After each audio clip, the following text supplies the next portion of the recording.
എല്ലാവർക്കും നമസ്കാരം. Prep together ക്ലാസ്സസിലേക്ക് എല്ലാവർക്കും സ്വാഗതം. നമ്മൾ ഇന്ന് ഇന്ത്യൻ കോൺസ്റ്റിറ്റ്യൂഷനിലെ പുതിയൊരു ടോപ്പിക്കിലോട്ട് കടക്കുവാണ്. കോൺസ്റ്റിറ്റ്യൂഷണൽ അമെൻമെന്റ്സ് അഥവാ ഭരണഘടനാ ഭേദഗതികളെ കുറിച്ചാണ് നമ്മൾ പഠിക്കാൻ പോകുന്നത്. ഈ ഭരണഘടന എന്ന ടോപ്പിക്ക് തുടങ്ങിയപ്പോൾ തന്നെ ഞാൻ പറഞ്ഞിട്ടുണ്ടായിരുന്നു, നമ്മളുടെ ഭരണഘടനാ നിർമ്മാതാക്കള് ഒരു വീട് നിർമ്മിച്ചതുപോലെ നമുക്കിതിനെ കാണാൻ കഴിയും. ആദ്യം അവർ ഒബ്ജക്റ്റീവ്സ് റെസൊല്യൂഷൻ വഴി ഒരു പ്ലാൻ ഒക്കെ സെറ്റ് ചെയ്തു. അങ്ങനെയാണ് നമ്മളുടെ ഭരണഘടനാ നിർമ്മാതാക്കള് നവംബർ 26, 1949 നമ്മളുടെ ഭരണഘടന അഡോപ്റ്റ് ചെയ്യുന്നതും അതിനുശേഷം നമ്മളിപ്പോൾ റിപ്പബ്ലിക് ഡേ ആയിട്ട് ആചരിക്കുന്ന ജനുവരി 26, 1950 ഈ ഒരു ഭരണഘടനയുടെ കമൻസ്മെന്റ് നടക്കുന്നതും. അപ്പോൾ ഇപ്പോൾ 75ാമത്തെ വർഷത്തിലോട്ട് നമ്മൾ കടന്നിരിക്കുകയാണ്. 74 വർഷങ്ങൾ കഴിഞ്ഞു, 75ാമത്തെ വർഷത്തിലോട്ട് നമ്മൾ കടന്നിരിക്കുകയാണ്. അപ്പോൾ ഈ ഒരു വീട് അതേപോലെ തന്നെ അവിടെ വെച്ചുകൊണ്ടിരിക്കാൻ പറ്റുമോ? നമുക്ക് കാലം മാറും തോറും നമ്മളുടെ ആവശ്യങ്ങൾ മാറും, നമുക്ക് പുതിയ പുതിയ സൗകര്യങ്ങൾ വേണ്ടി വരും. അപ്പോൾ ചെറിയ അറ്റകുറ്റപ്പണികളും ചെറിയ മോഡിഫിക്കേഷൻസ് ഒക്കെ നമ്മൾ നടത്തേണ്ടി വരും. അതിനു വേണ്ടി തന്നെയാണ് നമ്മളുടെ ഭരണഘടനാ നിർമ്മാതാക്കള് ഇങ്ങനെ കോൺസ്റ്റിറ്റ്യൂഷണൽ അമെൻമെന്റ്സ് അഥവാ ഭരണഘടനാ ഭേദഗതികൾ കൊണ്ടുവരാനായിട്ടുള്ള പ്രൊവിഷൻ നമ്മളുടെ ഭരണഘടനയിൽ വെച്ചത്. അപ്പോൾ കാലത്തിനനുസരിച്ച് മാറാനായിട്ട് ഇവിടെ നമ്മൾ ഭരണഘടനകളെ കുറിച്ച് നമ്മൾ നോക്കുമ്പോൾ നമ്മൾ രണ്ട് രീതിയിലുള്ളതൊക്കെ കാണും. അതായത് ബ്രിട്ടനിലെത്തത് ഫ്ലെക്സിബിൾ ആയിട്ടുള്ളതൊരു ഭരണഘടനയാണ്. അവിടെ ഒരു റിട്ടേൺ കോൺസ്റ്റിറ്റ്യൂഷനേ ഇല്ല, അവിടുത്തെ ഭരണഘടന എഴുതപ്പെട്ടിട്ടേ ഇല്ല. നമ്മളുടെ അവിടെ നമുക്കൊരു ലെജിസ്ലേച്ചർ ഉണ്ട്, ആ ലെജിസ്ലേച്ചർ നിയമങ്ങൾ പാസ്സാക്കിയിട്ടാണ് അവിടുത്തെ കാര്യങ്ങളൊക്കെ നടക്കുന്നത്. അപ്പോൾ അവർ വളരെയധികം ഫ്ലെക്സിബിൾ ആണ്, അവരുടെ ഭരണഘടന വളരെയധികം ഫ്ലെക്സിബിൾ ആണ്. അതേസമയം നമ്മൾ അമേരിക്കയിലോട്ട് പോകുമ്പോഴോ, അമേരിക്കയിൽ അത് വളരെയധികം റിജിഡാണ്. അവിടെ കുറേ അധികം എക്സ്ട്രാ ഓർഡിനറി ആയിട്ടുള്ള പല സ്പെസിഫിക്കേഷൻസ് ഉണ്ട്. ഇങ്ങനത്തെ കാര്യങ്ങളൊക്കെ നിങ്ങൾ ഫോളോ ചെയ്താൽ മാത്രമേ നിങ്ങൾക്ക് ഭരണഘടനയിൽ വ്യത്യാസം കൊണ്ടുവരാൻ പറ്റുള്ളൂ. അവിടെ കുറച്ച് പ്രൊവിഷൻ ഉണ്ടെങ്കിലും അതൊക്കെ നേടിയെടുക്കുക, അതൊക്കെ ഫുൾഫിൽ ചെയ്തുകൊണ്ട് ഒരു ഭരണഘടന വ്യത്യാസമായിട്ട് കൊണ്ടുവരിക എന്നുള്ളത് വളരെ പ്രശ്നമായിട്ടുള്ള കാര്യമാണ്. അവിടെ ഭരണഘടനാ ഭേദഗതി കൊണ്ടുവരിക എന്നുള്ളത് ഒരു പ്രൊവിഷൻ ഉണ്ടെങ്കിലും കൊണ്ടുവരാൻ വളരെ ബുദ്ധിമുട്ടാണ്. ഇതിൻ്റെ രണ്ടിൻ്റെയും ഇടയിലാണ് ഇന്ത്യ ഇരിക്കുന്നത്. ഇന്ത്യയിൽ ഈ ഫ്ലെക്സിബിലിറ്റിയുടെയും റിജിഡിറ്റിയുടെയും ഒരു സിന്തസിസ് ആണെന്ന് നമുക്ക് പറയാൻ പറ്റും. രണ്ടിൻ്റെ ഇടയിൽ ഫ്ലെക്സിബിൾ ആണോ എന്ന് ചോദിച്ചാൽ വളരെയധികം ഫ്ലെക്സിബിൾ ഒന്നുമല്ല, ഓരോന്നിനും ഓരോ രീതിയിലുള്ള പ്രൊവിഷൻസ് ഒക്കെ കൊടുത്തിട്ടുണ്ട്. അതേസമയം റിജിഡ് ആണോ എന്ന് ചോദിച്ചു കഴിഞ്ഞാൽ ഒടുക്കത്തെ റിജിഡും അല്ല.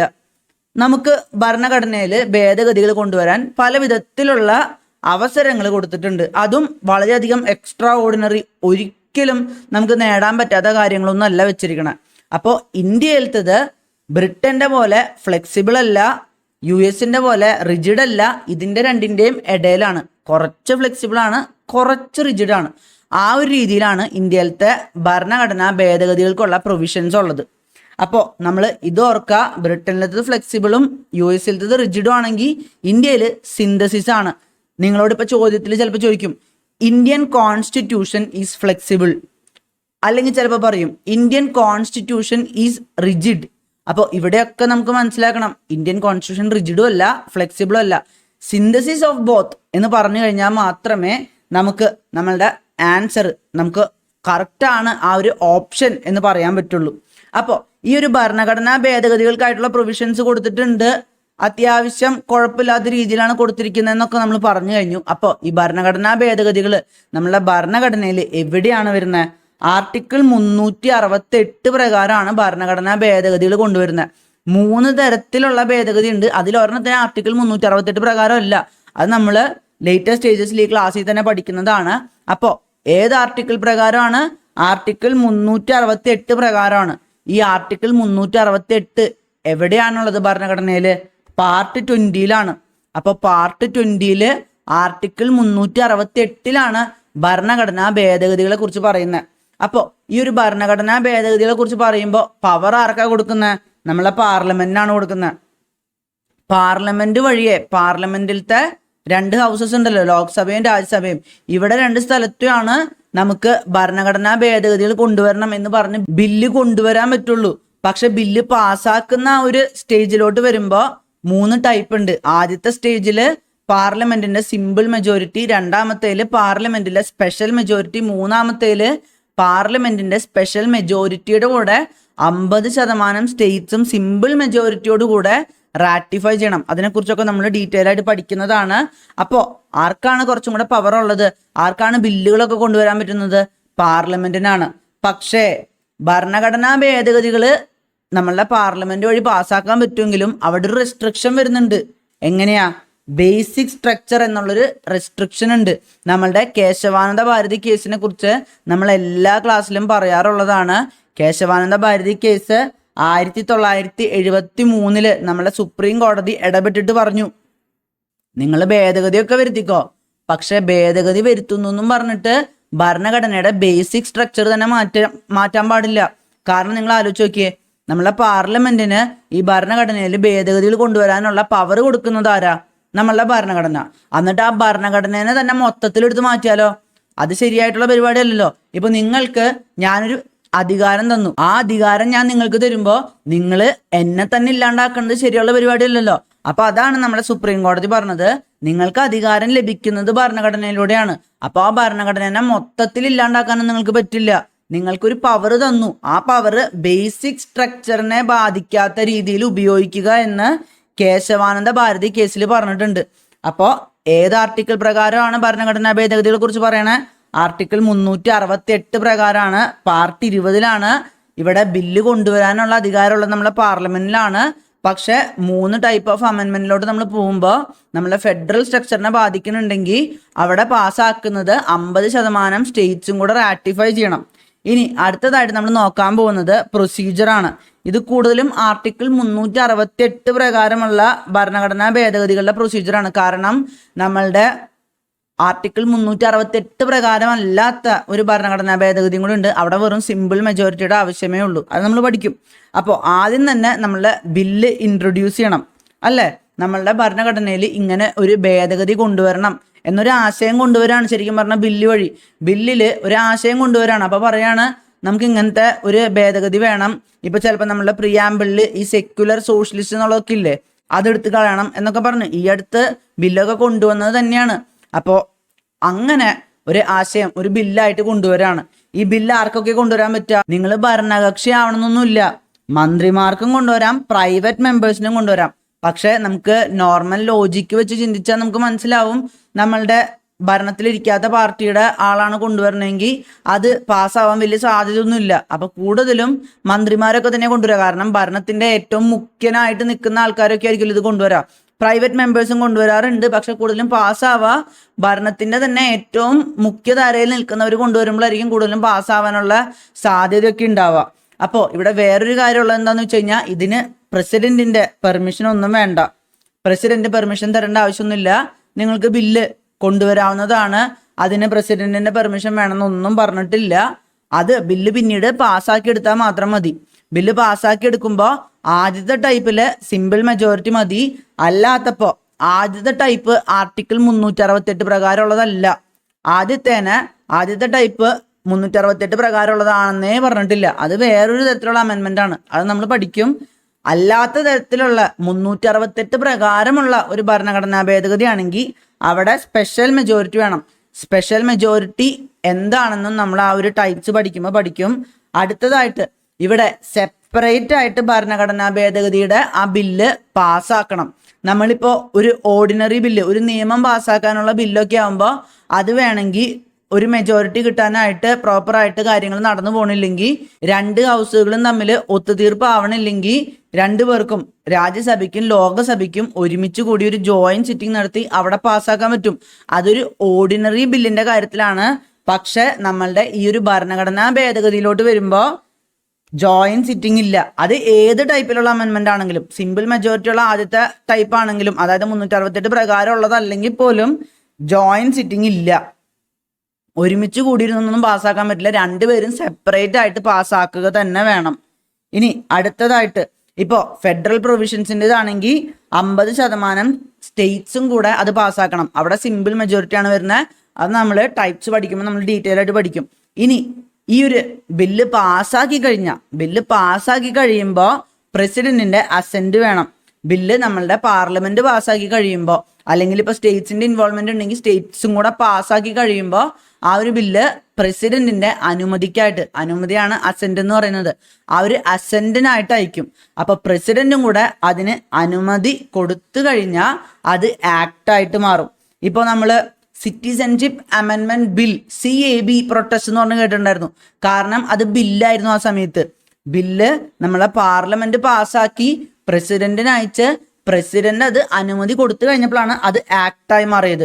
അപ്പോൾ പാസ്സാക്കണവരെ ബില്ലാണ്, പാസ്സാക്കി കഴിയുമ്പോൾ അത് ആക്ടായിട്ട് മാറും. പിന്നെ നമ്മളുടെ പ്രസിഡന്റിന് ഈ ഒരു കോൺസ്റ്റിറ്റ്യൂഷണൽ അമെൻമെന്റിന്റെ സമയത്ത്, അതായത് ഒരു ഭരണഘടനാ ഭേദഗതി ബില്ല് പാർലമെന്റ് പാസ്സാക്കി അയച്ചു കഴിഞ്ഞാൽ അവിടെ വിത്ത്ഹോൾഡ് ചെയ്യാനും പറ്റില്ല, റിട്ടേൺ ചെയ്യാനും പറ്റില്ല. രണ്ടും ക്യാൻസൽഡ് ആണ്, രണ്ടും പറ്റില്ല.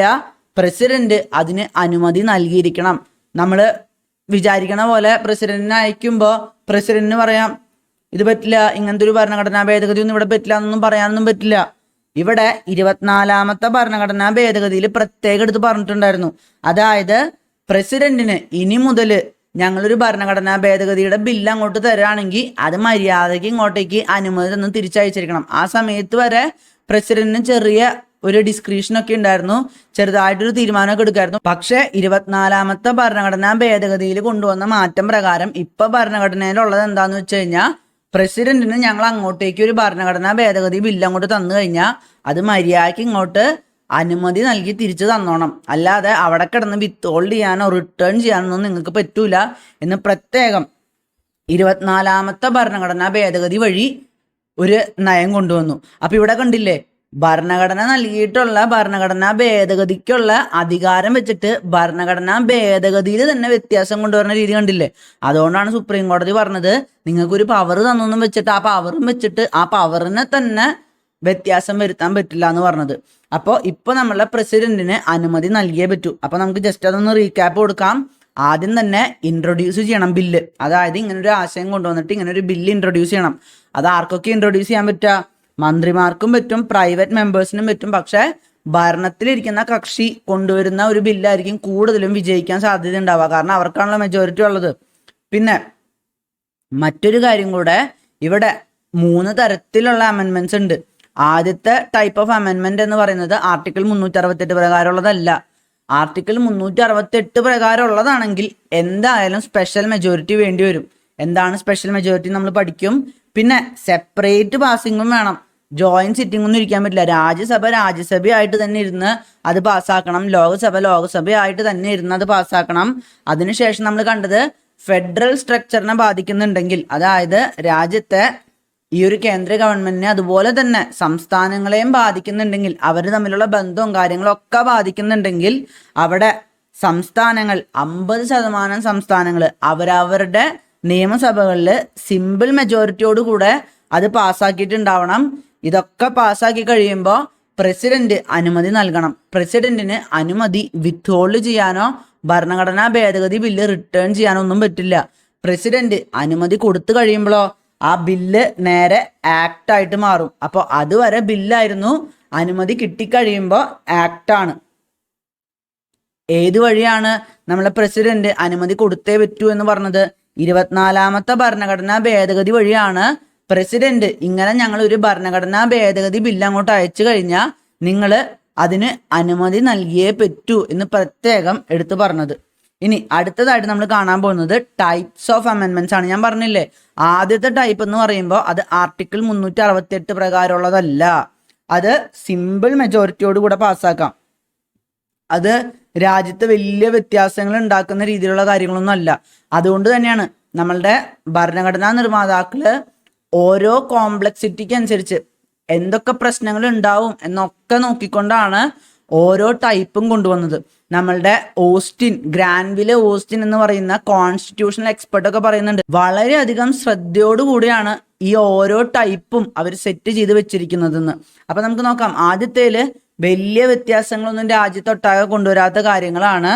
അപ്പോൾ ആ ഒരു സിമ്പിൾ മെജോറിറ്റി എന്ന് പറയുമ്പോൾ ഇപ്പോൾ ലോകസഭയും രാജ്യസഭയും സെപ്പറേറ്റ് ആയിട്ട് പാസ്സാക്കണമല്ലോ. ഇപ്പൊ നിങ്ങൾ ആലോചിച്ച് നോക്ക്, സിമ്പിൾ മെജോറിറ്റി എന്ന് പറയുമ്പോൾ എന്താണെന്ന് വെച്ച് കഴിഞ്ഞാൽ 50% മുകളിലുള്ളവര് ആ ഒരു ബില്ല് പാസ്സാക്കണം. അപ്പോൾ ലോകസഭയിൽ ഒരു 300 പേരെ വന്നിട്ടുണ്ടായിരുന്നുള്ളൂ. അന്നത്തെ ദിവസം 300 പേരെ വന്നിട്ടുള്ളൂ.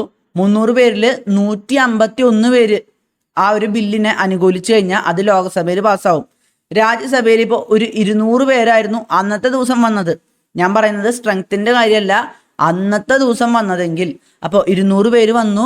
ആ 200 പേരിൽ 101 പേര് ആ ഒരു കാര്യത്തിനെ അനുകൂലിച്ചു കഴിഞ്ഞാൽ രാജ്യസഭയിലും പാസ്സാവും. അപ്പോൾ സിമ്പിൾ മെജോറിറ്റി മാത്രം മതി. ആ ഒരു ദിവസം ആ ബില്ല് കൊണ്ടുവരുന്ന ദിവസം ആരൊക്കെ ആ സഭയിലുണ്ടോ ആ സഭയിലുള്ളവര് അനുകൂലിച്ചു കഴിഞ്ഞാൽ 51% മുകളിൽ അനുകൂലിച്ചു കഴിഞ്ഞാൽ ആ ഒരു ബില്ല് പാസ്സാവും. വെറും സിമ്പിൾ മെജോറിറ്റി, അല്ലാതെ വേറെ ഒന്നും പറയുന്നില്ല. അത്ര എളുപ്പമാണ്. അപ്പൊ കണ്ടില്ലേ, ഫ്ലെക്സിബിലിറ്റിയുടെ ചില കാര്യങ്ങൾ ഇതാണ്. ചില പ്രൊവിഷൻസിന്റെ കാര്യത്തിൽ നിങ്ങൾക്ക് വെറും സിമ്പിൾ മെജോറിറ്റി, അത് ആർട്ടിക്കിൾ 368 പ്രകാരമുള്ള ഒരു ഭരണഘടനാ ഭേദഗതി എന്ന് പോലും അറിയപ്പെടില്ല. അപ്പോൾ സിമ്പിൾ മെജോറിറ്റിയോട് കൂടെ മാറ്റാൻ പറ്റുന്ന ചില ഭേദഗതികളുണ്ട്, ചില വ്യത്യാസങ്ങളുണ്ട് നമ്മളുടെ ഭരണഘടനയിൽ കൊണ്ടുവരാൻ പറ്റുന്നത്. അത് ഏതൊക്കെയാന്ന് നമുക്ക് നോക്കാം. Admission or establishment of new states, അല്ലെങ്കിൽ formation of new states and alteration of areas, boundaries or names of existing states. ഇവിടെ ന്യൂ സ്റ്റേറ്റ്സ് എന്നുള്ളത് മാത്രമല്ല, പുതിയ സ്റ്റേറ്റ്സിനെ അഡ്മിറ്റ് ചെയ്യാൻ പറ്റും, അല്ലെങ്കിൽ എസ്റ്റാബ്ലിഷ് ചെയ്യാൻ പറ്റും. അതുപോലെ തന്നെ പുതിയ സ്റ്റേറ്റ്സിനെ ഫോം ചെയ്യാൻ പറ്റും. സ്റ്റേറ്റുകളുടെ പേരും മാറ്റാൻ പറ്റും. ഇപ്പൊ കേരളത്തിന്റെ പേര് നാളെ പറയാണ് കേരളത്തിന്റെ പേര് പാകിസ്ഥാൻ ആക്കണം എന്ന് പറഞ്ഞു കഴിഞ്ഞാൽ പാർലമെന്റില് ലോക്സഭയും രാജ്യസഭയും സിമ്പിൾ മെജോറിറ്റിയോട് കൂടെ ഒരു ബില്ല് പാസ്സാക്കിയാൽ മതി. ആ ബില്ല് പാസ്സാക്കി കഴിഞ്ഞാൽ കേരളത്തിന്റെ പേര് നാളെ പാകിസ്ഥാനായി മാറും. അത്ര എളുപ്പമാണ് സ്റ്റേറ്റുകളുടെ പേര് മാറ്റാനും പുതിയ സ്റ്റേറ്റുകളെ കൊണ്ടുവരാനും. ഇപ്പൊ ആന്ധ്രാപ്രദേശ് തെലങ്കാന എന്നുള്ള ആ ഒരു ബില്ലൊക്കെ ഉണ്ടായിരുന്നില്ലേ, അവിടെ അങ്ങനെ തന്നെയാണ്. ജസ്റ്റ് ഒരു സിമ്പിൾ മെജോറിറ്റിയോട് കൂടെ പാസ്സാക്കിയാൽ മതി. ഈ സ്റ്റേറ്റ്സിനോട് ചോദിക്കണം, അങ്ങനത്തെ കുറച്ച് പ്രൊവിഷൻസ് ഉണ്ട്. പ്രസിഡന്റ് സ്റ്റേറ്റ്സിനോട് ചോദിക്കണം, അങ്ങനത്തെ കുറച്ച് കാര്യങ്ങളൊക്കെ ഉണ്ട്.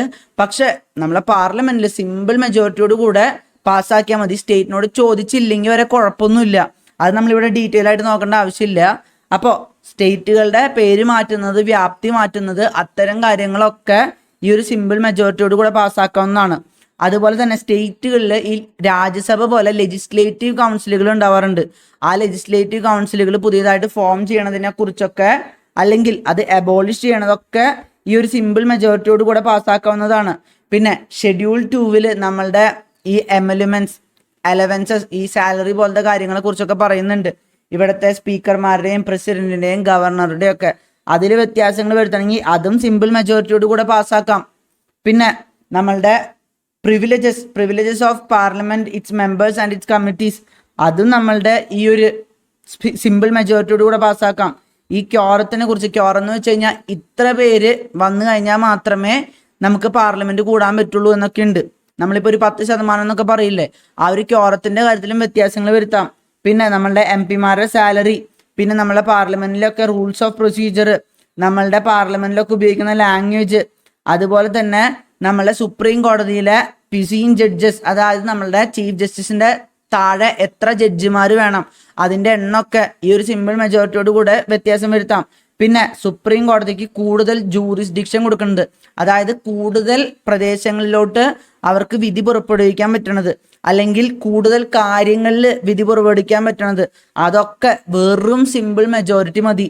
പിന്നെ നമ്മുടെ ഒഫീഷ്യൽ ലാംഗ്വേജ് തിരഞ്ഞെടുക്കുന്നത്, അതും നമുക്ക് സിമ്പിൾ മെജോറിറ്റിയോട് കൂടെ പാസ്സാക്കാം. ഇപ്പൊ നാളെ പറയാണ് കേരളത്തിന്റെ മലയാള ഭാഷ നമ്മളുടെ ഈ ഒരു രാജ്യത്തെ ഒഫീഷ്യൽ ലാംഗ്വേജ് ആക്കണം എന്ന് പറഞ്ഞു കഴിഞ്ഞാൽ സിമ്പിൾ മെജോറിറ്റി മാത്രം മതി. പിന്നെ ഇവിടുത്തെ സിറ്റിസൺഷിപ്പിനെ കുറിച്ച് നമ്മൾ കഴിഞ്ഞ ക്ലാസ്സിൽ സിറ്റിസൺഷിപ്പിനെ കുറിച്ച് പഠിച്ചില്ലേ, സിറ്റിസൺഷിപ്പ് ആക്ടുകളെ കുറിച്ചൊക്കെ പഠിച്ചില്ലേ, അത് സിമ്പിൾ മെജോറിറ്റിയോട് കൂടെ പാസ്സാക്കാം. പിന്നെ ഇവിടുത്തെ ഇലക്ഷനെ കുറിച്ചുള്ള കാര്യങ്ങൾ, ഇവിടുത്തെ ഡീലിമിറ്റേഷൻ എന്ന് പറയുമ്പോൾ നമ്മളുടെ ഇലക്ഷന്റെ തന്നെ കോൺസ്റ്റിറ്റ്യുവൻസീസ് ഉണ്ടാവില്ലേ. ഇപ്പൊ തൃശ്ശൂർ എന്ന് പറഞ്ഞ ഒരു എന്താ പറയാ പാർലമെന്ററി കോൺസ്റ്റിറ്റ്യുവൻസി ഉണ്ട്. ആ ഒരു പ്രദേശത്തിന്റെ ആ ഒരു കോൺസ്റ്റിറ്റ്യുവൻസിയുടെ ഏരിയ കൂട്ടാനും കുറയ്ക്കണതൊക്കെയാണ് ഈ ഡീലിമിറ്റേഷൻ. എന്താ പറയാ, ജനസംഖ്യയ്ക്ക് അനുസരിച്ച് വ്യത്യാസങ്ങൾ വരുത്താറുണ്ട്. ആ ഒരു ഡീലിമിറ്റേഷൻ്റെതായിട്ടുള്ള കാര്യങ്ങളും ഈ ഒരു സിമ്പിൾ മെജോറിറ്റിയോട് കൂടെ വ്യത്യാസം വരുത്താം. പിന്നെ നമ്മളെ യൂണിയൻ ടെറിട്ടറീസിനെ കുറിച്ചുള്ള കാര്യങ്ങൾ, അതും സിമ്പിൾ മെജോറിറ്റി മാത്രം മതി. പിന്നെ നമ്മളെ ട്രൈബൽ ഏരിയാസിന്റെ ഒക്കെ പ്രൊട്ടക്ഷനൊക്കെ ആയിട്ട് നമുക്ക് 5th ഷെഡ്യൂളും 6th ഷെഡ്യൂളും ഒക്കെ ഉണ്ട്. ആ 5th ഷെഡ്യൂളിലും 6th ഷെഡ്യൂളിലും നമുക്ക് സിമ്പിൾ മെജോറിറ്റിയോട് കൂടെ നമുക്ക് വ്യത്യാസം വരുത്താൻ പറ്റും. അപ്പോൾ കണ്ടില്ലേ, വളരെയധികം ഫ്ലെക്സിബിൾ ആണ്. വെറും സിമ്പിൾ മെജോറിറ്റി. അന്നത്തെ ദിവസം ആരൊക്കെ വന്നോ ആ വന്നവരിൽ 51% പേര് മാത്രം അനുകൂലിച്ചു കഴിഞ്ഞാൽ, അതായത് 50% തൊട്ട് മുകളിൽ, ഇപ്പൊ 50.66 അങ്ങനെയൊക്കെ ആയിക്കോട്ടെ, അപ്പൊ 50% തൊട്ട് മുകളിൽ 50+ ആ ഒരു പെർസെൻറ്റേജ് ആൾക്കാർ അനുകൂലിച്ചു കഴിഞ്ഞാൽ ഇത്രയും കാര്യങ്ങളൊക്കെ സിമ്പിളായിട്ട് നമ്മളെ ഭരണഘടനയിൽ വ്യത്യാസം കൊണ്ടുവരാൻ പറ്റും. കണ്ടില്ലേ, നമ്മളുടെ സ്റ്റേറ്റുകളുടെ പേര് മാറ്റാം, പുതിയ സ്റ്റേറ്റുകളെ കൊണ്ടുവരാം. അവിടെ പുതിയ സ്റ്റേറ്റുകളെ കൊണ്ടുവരുന്ന കാര്യത്തിലൊക്കെ ചില കാര്യങ്ങളുണ്ട്. പുതിയ സ്റ്റേറ്റുകളെ കൊണ്ടുവരുന്നതിലല്ല, സ്റ്റേറ്റുകളുടെ പേര് മാറ്റണതിലൊക്കെ ചില പ്രൊവിഷൻസും കൂടി ഉണ്ട്. പക്ഷെ അത് നമ്മൾ ഇവിടെ പഠിക്കേണ്ട ആവശ്യമില്ല. പിന്നെ നമ്മളുടെ പാർലമെന്റിലത്തെ ക്യോറം എന്താണെന്ന് തീരുമാനിക്കാം, സ്റ്റേറ്റുകളിലെ ലെജിസ്ലേറ്റീവ് കൗൺസിൽ വേണോ വേണ്ടയോ എന്ന് തീരുമാനിക്കാം, സാലറീസിനും എമലുമെന്റ്സിനെയും അലവൻസസിനെ കുറിച്ചൊക്കെ പറയുന്ന ഷെഡ്യൂൾ 2 വ്യത്യാസം വരുത്താം, നമ്മളെ പാർലമെന്റിന്റെ പ്രിവിലേജസ് മാറ്റാം, റൂൾസ് ഓഫ് പ്രൊസീജിയർ മാറ്റാം, പാർലമെന്റിൽ ഉപയോഗിക്കുന്ന ലാംഗ്വേജ് മാറ്റാം, നമ്മുടെ സുപ്രീം കോടതിയിലെ പിസിയും ജഡ്ജസ്, അതായത് ചീഫ് ജസ്റ്റിസിന്റെ താഴെയുള്ള ജഡ്ജസ് എത്ര എണ്ണം വേണമെന്നൊക്കെ തീരുമാനിക്കാം, സുപ്രീം കോടതിക്ക് കൂടുതൽ ജൂറിസ്ഡിക്ഷൻ കൊടുക്കാം, അതുപോലെ തന്നെ ഒഫീഷ്യൽ ലാംഗ്വേജിൽ വ്യത്യാസം വരുത്താം, സിറ്റിസൺഷിപ്പ് ആക്ടുകളിൽ വ്യത്യാസം വരുത്താം, എലക്ഷന്റെ കാര്യത്തിൽ നമ്മളുടെ എലക്ഷന്റെ കോൺസ്റ്റിറ്റ്യുവൻസികളുടെ ആ ഒരു ഏരിയ എങ്ങനെയായിരിക്കണം. ഇപ്പൊ നാളെ പറയാണ് നമ്മളുടെ തൃശ്ശൂർ മണ്ഡലത്തിന്റെ കൂടെ നമുക്ക് പാലക്കാട് മണ്ഡലം കൂടെ ആഡ് ചെയ്യണമെന്ന് വെച്ച് കഴിഞ്ഞാൽ രണ്ടും കൂടെ ഒന്നാക്കി, അല്ലെങ്കിൽ തൃശ്ശൂർ മണ്ഡലത്തിന്റെ ആ ഒരു ഏരിയ കൂട്ടണം എന്നൊക്കെ വെച്ച് കഴിഞ്ഞാൽ അതൊക്കെ പറ്റും. പിന്നെ നമ്മളുടെ യൂണിയൻ ടെറിട്ടറീസിന്റെ കാര്യത്തിലാണെങ്കിലും അവിടെയും വ്യത്യാസങ്ങൾ വെറും ഒരു സിമ്പിൾ മെജോറിറ്റിയോട് കൂടെ ചെയ്യാൻ പറ്റും. അത് ആർട്ടിക്കിൾ 368 പ്രകാരമുള്ള ഭരണഘടനാ ഭേദഗതി അല്ല എന്ന് മാത്രം. ഇനി നമ്മൾ കാണാൻ പോകുന്നത് ആർട്ടിക്കിൾ 368 പ്രകാരമുള്ള ഭരണഘടനാ ഭേദഗതികളാണ്. ഇതിൽ 2 എണ്ണം ഉണ്ട്. അപ്പൊ മൊത്തത്തിൽ 3 തരത്തിലാണുള്ളത്. ആദ്യത്തിൽ ആർട്ടിക്കിൾ 368 പ്രകാരമാണെന്ന് പറയുന്നില്ല. ഇനി ഉള്ള 2 എണ്ണത്തിലും ആർട്ടിക്കിൾ 368 പ്രകാരമുള്ളതാണ്. ഇത് സ്പെഷ്യൽ മെജോറിറ്റി വേണം. ഈ സ്പെഷ്യൽ മെജോറിറ്റി എന്ന് പറയുമ്പോൾ എന്താ, ആദ്യം തന്നെ majority of the total membership. ഇപ്പൊ നമ്മളുടെ ലോക്സഭയിൽ 545 പേരാണ് ഉള്ളതെന്ന് വിചാരിക്കുക. അപ്പോൾ 545 പേരിൽ 50+% അതിനെ അനുകൂലിക്കുന്നുണ്ടാവണം. അത് മാത്രം പോരാ, അന്നത്തെ ദിവസം എത്ര പേരാണോ പ്രസന്റ് ആയിട്ടുള്ളത്, ഇപ്പോൾ 545 പേരിൽ 545 പേരും വന്നാൽ അതിന്റെ 2/3 അത് പാസ്സാക്കണം. അല്ലെങ്കിൽ ഇപ്പൊ ചിലപ്പോൾ 300 പേരെ വന്നിട്ടുണ്ടാവുള്ളൂ. 300 പേര് വന്നാൽ 200 പേര് പാസ്സാക്കിയാൽ മതി. പക്ഷെ അതിന്റെ കൂടെ ഈ ടോട്ടൽ മെമ്പർഷിപ്പിന്റെ 50+ ഉണ്ടാവണം. അപ്പോൾ ടോട്ടൽ മെമ്പർഷിപ്പിന്റെ 50+ വേണം. പക്ഷെ അന്ന് എത്ര പേരാണോ വരുന്നത് ആ വരുന്നവരിൽ 2/3 അത് അനുകൂലിക്കണം. അപ്പൊ 2 കാര്യങ്ങൾ, 2 ക്രൈറ്റീരിയകൾ അത് ഫുൾഫിൽ ചെയ്യണം. ഒന്നാമത്തത് ടോട്ടൽ മെമ്പർഷിപ്പിന്റെ 50+. ടോട്ടൽ മെമ്പർഷിപ്പിന്റെ 50+ മതി. പക്ഷെ അന്ന് എല്ലാവരും വന്നിട്ടുണ്ട്, ടോട്ടൽ മെമ്പർഷിപ്പും വന്നിട്ടുണ്ടെങ്കിൽ അതിന്റെ 2/3 വേണം. ഇപ്പൊ 300 പേരാ വന്നിട്ടുള്ളെങ്കിൽ എളുപ്പമായി. ശരിക്കും പറഞ്ഞു കഴിഞ്ഞാൽ ടോട്ടൽ മെമ്പർഷിപ്പിന്റെ ആ ഒരു 50% എന്ന് പറയുമ്പോൾ ശരിക്കും 545 ഒരു 272 മുകളിൽ വരും. പക്ഷെ 272 ഫോളോ ചെയ്യണം. 2/3 വെറും എന്താ പറയാ 300-ൽ 200 മതി. പക്ഷെ 300-ൽ 200 പാസ്സാക്കിയാൽ പോരട്ടോ, 272 പാസ്സാക്കണം. എന്തുകൊണ്ടാ, 300 പേര് വരുന്ന ദിവസം ഈ ക്രൈറ്റീരിയ അത് ഫോളോ ചെയ്യും 200 എന്നുള്ളത്. പക്ഷെ ഈ 545ന്റെ 50+ എന്ന് പറയുമ്പോൾ അതിന് 272 വേണ്ടേ. അപ്പൊ 2 ക്രൈറ്റീരിയാസ് ഫോളോ ചെയ്യണം.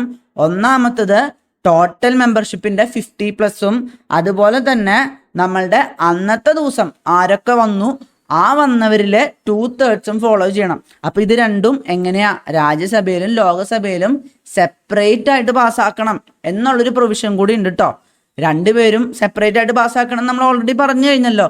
ഇതിപ്പോ സിമ്പിൾ മെജോറിറ്റിയുടെ കാര്യത്തിലാണെങ്കിലും സെപ്പറേറ്റ് ആയിട്ട് പാസ്സാക്കണം. അപ്പൊ രാജ്യസഭയിലത്തെ മെമ്പേഴ്സ് ഇതുപോലെ തന്നെ അവിടുത്തെ ടോട്ടൽ മെമ്പർഷിപ്പിന്റെ 50+ ക്വാളിഫൈ ചെയ്യണം. ആ 50+ ക്വാളിഫൈ ചെയ്യുന്നതിന്റെ ഒപ്പം തന്നെ അന്നത്തെ ദിവസം എത്ര പേര് വന്നോ അതിന്റെ 2/3 എന്നുള്ളതും ഫോളോ ചെയ്യണം.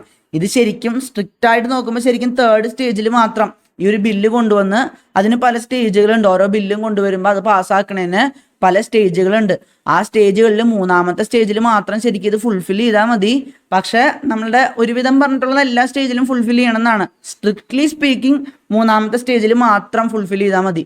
ഇനി ഈ സ്പെഷ്യൽ മെജോറിറ്റി വെച്ചിട്ട് എന്തൊക്കെ കാര്യങ്ങൾക്കാണ് വ്യത്യാസം വരുത്താൻ പറ്റുക നോക്കാം. നമ്മളെ ഫണ്ടമെന്റൽ റൈറ്റ്സിൽ വ്യത്യാസം വരുത്താം.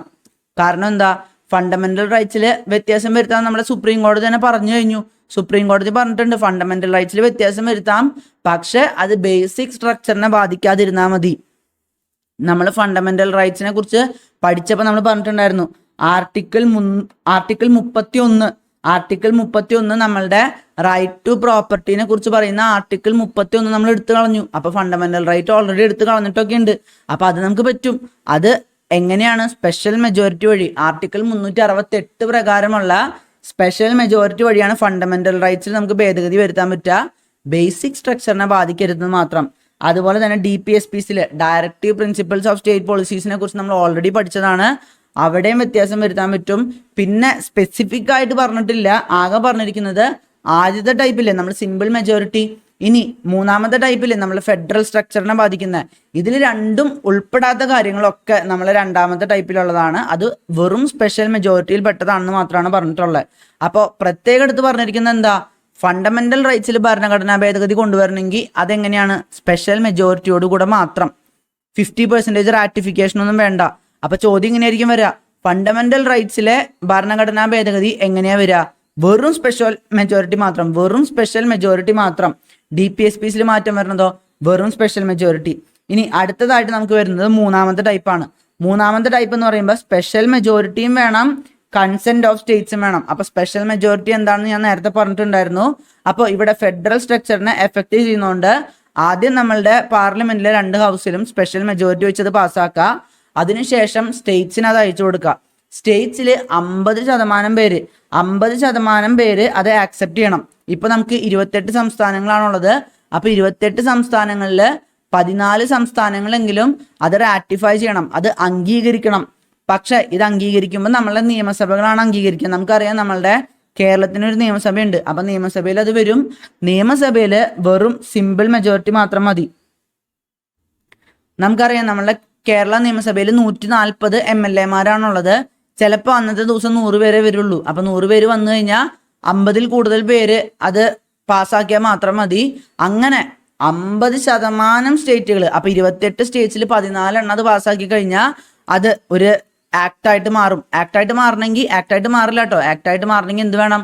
പ്രസിഡന്റിന്റെ അനുമതിയും കൂടെ വേണം. അപ്പൊ 50% സ്റ്റേറ്റ്സ് എന്തായാലും അംഗീകരിച്ചിട്ടുണ്ടാവണം. അംഗീകരിച്ചു കഴിഞ്ഞാൽ പിന്നെ നമ്മളെ പ്രസിഡന്റ് എന്തായാലും അനുമതി തന്നേ പറ്റുമല്ലോ. ഞാൻ പറഞ്ഞില്ലേ 24ാമത്തെ ഭരണഘടനാ ഭേദഗതി പ്രകാരം പ്രസിഡന്റിന് വിത്ത്ഹോൾഡ് ചെയ്യാനോ റിട്ടേൺ ചെയ്യാനോ പറ്റില്ല എന്ന്. അപ്പോൾ 50% സ്റ്റേറ്റ്സ് ആക്സെപ്റ്റ് ചെയ്യണം. ഇവിടെ ഏറ്റവും ഇമ്പോർട്ടൻ്റ് ആയിട്ടുള്ള കാര്യം എന്താണെന്ന് വെച്ച് കഴിഞ്ഞാൽ ടൈം ലിമിറ്റ് ഒന്നുമില്ല. ഇപ്പൊ നമ്മളെ പാർലമെന്റിലെ 2 ഹൗസും ഇത് പാസ്സാക്കി അടുത്ത 5 വർഷത്തിലോ 10 വർഷത്തിലോ സ്റ്റേറ്റുകൾ ഇത് അംഗീകരിച്ചാൽ മതി. അല്ലാതെ അടുത്ത വർഷം തന്നെ അംഗീകരിക്കണമെന്നൊന്നും പറഞ്ഞിട്ടില്ല. പിന്നെ 50% സ്റ്റേറ്റുകൾ ഇത് അംഗീകരിച്ചു കഴിഞ്ഞാൽ ഇത് നേരെ പ്രസിഡന്റിന് അനുമതിക്ക് വിടും. പിന്നെ ബാക്കിയുള്ളവർ അംഗീകരിക്കുന്നോ എന്നൊന്നും നോക്കില്ല. ഇപ്പോൾ ഞാൻ പറഞ്ഞില്ലേ 28 സ്റ്റേറ്റുകളിൽ 14 സ്റ്റേറ്റുകളിലാണ് ഇത് അംഗീകരിക്കേണ്ടത്. അപ്പോൾ ഇങ്ങനെ കൊടുത്തു വിട്ടപ്പോൾ 14 സ്റ്റേറ്റുകൾ അംഗീകരിച്ചു കഴിഞ്ഞു. കേരളം ഇത് പരിഗണിച്ചിട്ടേ ഇല്ല. അതൊന്നും നോക്കില്ല. കാരണം 50% സ്റ്റേറ്റുകൾ ഇത് അംഗീകരിച്ചു കഴിഞ്ഞു. ദ മൊമെന്റ് ഈ 50% ആക്സെപ്റ്റ് ചെയ്യുന്ന നേരം ആ ഒരു ബില്ല് പാസ്സാക്കിയതായിട്ട് തീരുമാനിച്ച് നമ്മളുടെ പ്രസിഡന്റിനെ അയക്കും. അപ്പോൾ അങ്ങനെ 3 രീതിയിലാണ് വരുന്നത്. ഈ മൂന്നാമത്തെ രീതിയിൽ ഏതൊക്കെ രീതിയിലുള്ള ഭരണഘടനാ ഭേദഗതിയാണ് കൊണ്ടുവരാൻ പറ്റുക നമുക്ക് നോക്കാം. നമ്മളുടെ പ്രസിഡന്റിന്റെ ഇലക്ഷനെ കുറിച്ചുള്ള കാര്യങ്ങൾ അത് നമ്മളുടെ മൂന്നാമത്തെ ടൈപ്പിലാണ്. കണ്ടില്ലേ, ഫെഡറൽ സ്ട്രക്ചറിനെ ബാധിക്കുന്നുണ്ടല്ലോ. നമുക്കറിയാം നമ്മളെ പ്രസിഡന്റിനെ എലക്ട് ചെയ്യണത് നമ്മളെ പാർലമെന്റിലെ MP-മാരും നമ്മളുടെ നിയമസഭകളിൽ നിന്നുള്ള MLA-മാരും ഒക്കെ കൂടിയിട്ടാണ്. അപ്പോൾ അവിടെ നമുക്ക് എന്താ, നമ്മളെ നിയമസഭകളിൽ നിന്ന് MLA-മാരെ ചേർക്കണത് എന്തിനാ? സ്റ്റേറ്റുകൾക്കും അവിടെ ഒരു പ്രാതിനിധ്യം കിട്ടാനാണ്. പ്രസിഡന്റ് പാർലമെന്റിന്റെ മാത്രം ഒരു കുത്തക ആവാതിരിക്കാനാണ്. അപ്പൊ അതുകൊണ്ട് തന്നെ പ്രസിഡന്റിന്റെ ഇലക്ഷന്റെ കാര്യം എങ്ങനെയാ? ഫെഡറൽ സ്ട്രക്ചറിനെ ബാധിക്കുന്ന കാര്യമാണ്. നമ്മളുടെ സ്പെഷ്യൽ മെജോറിറ്റി പാർലമെന്റിൽ 2 ഹൗസിലും വേണം. അതിനുശേഷം 50% സ്റ്റേറ്റ്സ് അംഗീകരിക്കാൻ വേണം. അടുത്തത് extend of executive power of union and States. നമ്മളുടെ ഗവൺമെന്റുകളുടെ പവർ. എക്സിക്യൂട്ടീവ് എന്താണെന്നൊക്കെ നിങ്ങൾക്ക് PSCക്ക് പഠിക്കുമ്പോൾ അത്യാവശ്യം അറിയാലോ. എക്സിക്യൂട്ടീവ് എന്ന് പറയുമ്പോൾ നമ്മളെ സെൻട്രലിലാകുമ്പോൾ പ്രസിഡന്റ്, പ്രൈം മിനിസ്റ്റർ, പിന്നെ നമ്മളുടെ കൗൺസിൽ ഓഫ് മിനിസ്റ്റേഴ്സ് എല്ലാവരും വരുന്നതാണ്. എക്സിക്യൂട്ടീവ് ആണ് ആ ഒരു ഓപ്പറേഷണൽ സ്കെയിലിൽ കാര്യങ്ങളൊക്കെ നടത്തുക അല്ലെ. പാർലമെന്റ് നിയമം പാസ്സാക്കിയുള്ളൂ, ബാക്കി കാര്യങ്ങളൊക്കെ നടത്തുക നമ്മളെ എക്സിക്യൂട്ടീവ് ആണ്. അപ്പോൾ എക്സിക്യൂട്ടീവ് പവർ എന്തൊക്കെയാണെന്ന് തീരുമാനിക്കും. പിന്നെ നമ്മളെ സുപ്രീം കോടതിയുടെയും ഹൈക്കോടതിയുടെയും കാര്യങ്ങളൊക്കെ തീരുമാനിക്കുന്നത് ഈ ഒരു ഭരണഘടനാ ഭേദഗതി വഴിയാണ്. പിന്നെ നമ്മളെ legislative powers between union and States, നമ്മളുടെ പാർലമെന്റിന്റെയും നിയമസഭകളുടെയും ഒക്കെ ആ ഒരു നിയമം നിർമ്മിക്കാനുള്ള അധികാരമൊക്കെ ഇല്ലേ, അതിനെക്കുറിച്ചും ഈ ഒരു ഭരണഘടനാ ഭേദഗതി വഴി വ്യത്യാസങ്ങൾ വരുത്താവുന്നതാണ്. പിന്നെ നമ്മളെ 7th ഷെഡ്യൂൾ നമുക്കറിയാം. 7th ഷെഡ്യൂളിലാണ് നമ്മളെ union list, concurrent list, state list ഒക്കെ ഉള്ളത്. അപ്പോൾ ആ ലിസ്റ്റിലാണ് എന്തൊക്കെയാണ് സ്റ്റേറ്റ് നോക്കേണ്ടത്, എന്തൊക്കെയാണ് നമ്മളെ സെൻറ്റർ നോക്കേണ്ടതെന്നൊക്കെ പറഞ്ഞിട്ടുള്ളത്. അത് നമ്മുടെ സിലബസിലുണ്ട്. അപ്പോൾ അവിടെയും വ്യത്യാസങ്ങൾ വരുത്താൻ പറ്റും ഈ ഒരു ഭരണഘടനാ ഭേദഗതി വഴി. പിന്നെ നമ്മളുടെ റെപ്രസെൻറ്റേഷൻ ഓഫ് സ്റ്റേറ്റ്സ്, ഇപ്പം നമ്മളുടെ രാജ്യസഭയിലും കാര്യങ്ങളൊക്കെ സ്റ്റേറ്റ്സിൻ്റെ റെപ്രസെൻറ്റേഷൻ ഉണ്ട്. അതുപോലെ തന്നെ ലോക്സഭയിലും ഇത്ര പേരെന്ന് പറഞ്ഞിട്ട് സ്റ്റേറ്റ്സിന് റെപ്രസെൻറ്റേഷൻ ഉണ്ടല്ലോ. ഇപ്പം നമുക്ക് ഇത്ര MP-മാർ, നമ്മളെ കേരളത്തിൽ നിന്ന് 20 MP-മാരൊക്കെയാണ്. അപ്പോൾ അതൊക്കെ തീരുമാനിക്കുന്നത് ഈ ഒരു ഫെഡറൽ സ്ട്രക്ചറിനെ ബാധിക്കുന്ന രീതിയിലാണ് അല്ലേ. സ്റ്റേറ്റ്സിൻ്റെ റെപ്രസെൻറ്റേഷൻ എന്ന് പറയുമ്പോൾ അവിടെ ഫെഡറൽ സ്ട്രക്ചർ ബാധിക്കുന്നുണ്ട്. സ്റ്റേറ്റ്സിന് നമ്മളുടെ എന്താ പറയുക, നമ്മളുടെ കേന്ദ്രത്തിന് അവരുടെ ഇഷ്ടത്തിന് റെപ്രസെൻറ്റേഷൻ കൊടുത്തു കഴിഞ്ഞാൽ ശരിയാവില്ലല്ലോ. അതുകൊണ്ടാണ് 50% സ്റ്റേറ്റ്സിൻ്റെ റാറ്റിഫിക്കേഷൻ വേണമെന്ന് പ്രത്യേകം പറയുന്നത്. പിന്നെ ഏറ്റവും വലിയ കാര്യം, നമ്മളുടെ ആർട്ടിക്കിൾ 368 തന്നെ ഈ ഒരു കാര്യം വഴി വ്യത്യാസം വരുത്താൻ പറ്റും. അതായത് നമ്മളെ 3ാമത്തെ തരത്തിലുള്ള ഭരണഘടനാ ഭേദഗതി വഴി നമ്മളുടെ ഭരണഘടനാ ഭേദഗതി നടത്താനുള്ള ആർട്ടിക്കിൾ 368 തന്നെ ഭേദഗതി നടത്താൻ പറ്റും. അപ്പോൾ നമ്മളെ 3ാമത്തേൽ എങ്ങനെയായിരുന്നു? സ്പെഷ്യൽ മെജോറിറ്റിയും വേണം, കൺസെന്റ് ഓഫ് ദ സ്റ്റേറ്റ്സും വേണം. അതെപ്പോഴാണ് വരുന്നത്? ഫെഡറൽ സ്ട്രക്ചറിനെ ബാധിക്കുമ്പോഴാണ്. നമ്മൾ ഈ ഒരു സംസ്ഥാനങ്ങളുടെ അനുമതി കൂടി വേണമെന്ന് പറയണേ. നമ്മളെ സംസ്ഥാനങ്ങളിൽ 50% പേര് ആക്സെപ്റ്റ് ചെയ്ത് കഴിഞ്ഞാൽ, അതായത് 28 സ്റ്റേറ്റ്സിൽ 14 സ്റ്റേറ്റ്സ് ആക്സെപ്റ്റ് ചെയ്ത് കഴിഞ്ഞാൽ അപ്പോൾ ഇത് നേരെ നമ്മളെ പ്രസിഡന്റിന് അയക്കും. ഇവിടെ വേറൊരു കാര്യം എന്താണെന്ന് വെച്ച് കഴിഞ്ഞാൽ ടൈം ലിമിറ്റ് ഒന്നുമില്ല. നമ്മളെ സംസ്ഥാനങ്ങൾക്ക് അയക്കുമ്പോൾ 5 വർഷത്തിൽ 10 വർഷത്തിലൊക്കെ അവർ തീരുമാനിച്ച് സമ്മതിച്ചാൽ മാത്രം മതി. ഇത് 5 വർഷത്തിനും 10 വർഷത്തിനും എന്തുകൊണ്ടാണ് പ്രത്യേകം വാല്യൂ ഉണ്ടാവണം? ടൈം ലിമിറ്റ് ഇല്ലാത്തതിന് എന്തുകൊണ്ടാണ് വാല്യൂ ഉണ്ടാവണേ? ഇപ്പോൾ കേന്ദ്രം ഭരിക്കണത് BJP ആണ്, പക്ഷെ കർണാടകം ഭരിക്കണത് കോൺഗ്രസ് ആണ്. അപ്പോൾ BJP ഇപ്പോൾ ഒരു കാര്യം കൊണ്ടുവന്നു കഴിഞ്ഞാൽ ഈ 50% റാറ്റിഫിക്കേഷന് പോകുമ്പോൾ കോൺഗ്രസ് ഭരിക്കുന്ന സ്ഥലങ്ങളൊന്നും സമ്മതിക്കില്ല അല്ലേ. പക്ഷേ BJPക്ക് വേണമെങ്കിൽ കാത്തിരിക്കാം, ടൈം ലിമിറ്റ് കൊടുത്തിട്ടില്ല. ഇപ്പോൾ അടുത്ത BJPയുടെ ഒരു സർക്കാർ ആ ഒരു സംസ്ഥാനത്ത് വരണവരെ കാത്തിരിക്കാനും പറ്റും. അതാണ് ആ ഒരു പ്രൊവിഷന്റെ ഗുണം. പിന്നെ പ്രസിഡന്റിന്റെ എലക്ഷൻ നമുക്ക് ഇതുവഴിയാണ് തീരുമാനിക്കാൻ പറ്റുക. നമ്മളുടെ എക്സിക്യൂട്ടീവ് പവറിനെ കുറിച്ചും ലെജിസ്ലേറ്റീവ് പവറിനെ കുറിച്ചും ഈ ഒരു ഭരണഘടനാ ഭേദഗതി വഴിയും. കാരണം ഫെഡറൽ സ്ട്രക്ചർ എഫക്റ്റഡ് ആവുന്നുണ്ട്. സുപ്രീം കോടതിനെ കുറിച്ചും ഹൈക്കോടതിനെ കുറിച്ചും നമ്മളുടെ 7th schedule, union list, state list, concurrent list ഒക്കെയുള്ള 7th ഷെഡ്യൂൾ, പിന്നെ നമ്മളുടെ സ്റ്റേറ്റ്സിന്റെ റെപ്രസെൻറ്റേഷൻ, അതുപോലെ തന്നെ ആർട്ടിക്കിൾ 368 തന്നെ. ഇതൊക്കെ നമുക്ക് വ്യത്യാസം വരുത്താൻ പറ്റണത് നമ്മളുടെ special majority plus consent of States ഉപയോഗിച്ചിട്ടാണ്. ഇനി അടുത്തതായിട്ട് നമ്മൾ കാണാൻ പോകുന്നത് ഈ കോൺസ്റ്റിറ്റ്യൂഷണൽ അമെൻമെന്റ്സിനോട് ഉണ്ടായ ക്രിറ്റിസിസം ആണ്. ഇങ്ങനെ കുറെ പ്രൊവിഷൻസ് കൊണ്ടുവന്നപ്പോൾ കുറെ പേർക്ക് അതിൽ ദേഷ്യം ഉണ്ടാവും അല്ലേ. എല്ലാവരും എന്തെങ്കിലും കുറ്റമൊക്കെ കണ്ടെത്തുന്നവരാണ്, എന്തുണ്ടാക്കിയാലും കുറ്റം കണ്ടെത്തുന്നവരാണ് അല്ലേ. അപ്പോൾ എന്തൊക്കെയാണ് കുറ്റമായിട്ട് പറയുന്നത് നോക്കാം. ഇവിടെ നമുക്കൊരു സ്പെഷ്യൽ ബോഡി ഇല്ലല്ലോ. അമേരിക്കയിൽ എന്നൊക്കെ പറയുമ്പോൾ അവിടെ അവർക്കൊരു കോൺസ്റ്റിറ്റ്യൂഷണൽ കൺവെൻഷൻ ഒക്കെ ഉണ്ട്. അവർ ആ ഒരു കൺവെൻഷൻ കൂടി അവരാണ് തീരുമാനിക്കുക ഇങ്ങനെ ഒരു ഭരണഘടനാ ഭേദഗതി കൊണ്ടുവരണം എന്നൊക്കെ. നമുക്ക് കോൺസ്റ്റിറ്റ്യൂവൻ്റ് അസംബ്ലിയോ കോൺസ്റ്റിറ്റ്യൂഷണൽ കൺവെൻഷനോ ഒന്നുമില്ല. നമ്മളെ പാർലമെന്റിനാണ് അധികാരം കൊടുത്തിട്ടുള്ളത്. അപ്പോൾ ആദ്യത്തെ ക്രിറ്റിസിസം ഈ ഒരു നിയമമൊക്കെ പാസ്സാക്കണ പാർലമെന്റിന് തന്നെ ഈ ഒരു അധികാരം കൂടെ കൊടുത്തു എന്നുള്ളതാണ്. അടുത്തതായിട്ട് വരുന്നത് സ്റ്റേറ്റ് ലെജിസ്ലേച്ചറിന് ഇത് ഇനീഷ്യേറ്റ് ചെയ്യാൻ പറ്റില്ലല്ലോ.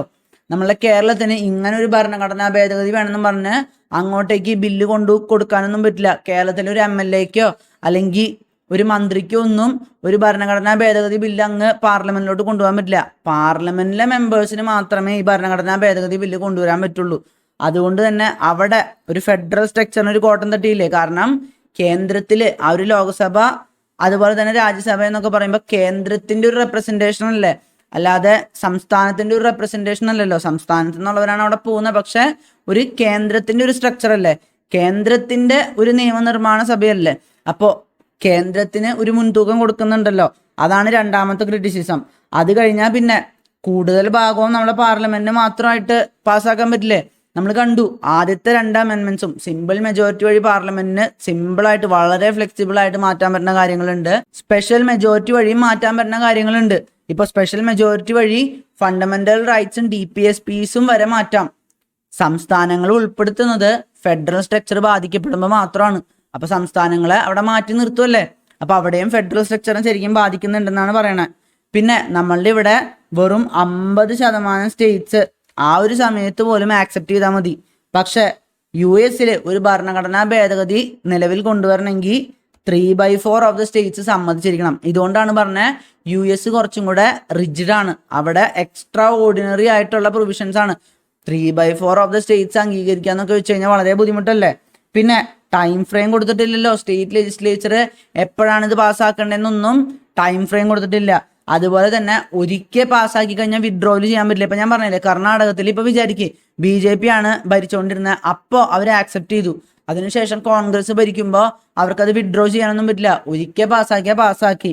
അപ്പോൾ അങ്ങനെയൊക്കെ ക്രിറ്റിസിസം വന്നിട്ടുണ്ടായിരുന്നു. പിന്നെ ജോയിന്റ് സിറ്റിംഗ് അനുവദിക്കണില്ലല്ലോ. പിന്നെ ഇത് ഒരു ലെജിസ്ലേറ്റീവ് പ്രോസസ്സ് പോലെയാണ് അല്ലേ. നമ്മളുടെ നിയമം നിർമ്മിക്കണ പോലെ നമുക്കിത് നമ്മളുടെ മെമ്പേഴ്സിന്റെ ആ ഒരു മെജോറിറ്റി കിട്ടിക്കഴിഞ്ഞാൽ നമുക്കിത് പാസ്സാക്കാം. പിന്നെ ഇത് വളരെ സ്കെച്ചിയാണ്. ഇവിടെ പ്രോപ്പറായിട്ട് ഡീറ്റെയിൽ ആയിട്ടൊന്നും പറഞ്ഞിട്ടില്ല. നമ്മൾ പ്രത്യേകം കണ്ടിട്ടുണ്ടായിരുന്നു ആ സ്പെഷ്യൽ മെജോറിറ്റി, പാർലമെന്റിന് മാത്രം സ്പെഷ്യൽ മെജോറിറ്റി വേണ്ട സ്ഥലത്ത് ഫണ്ടമെന്റൽ റൈറ്റ്സ് നമുക്ക് വ്യത്യാസം വരുത്താം.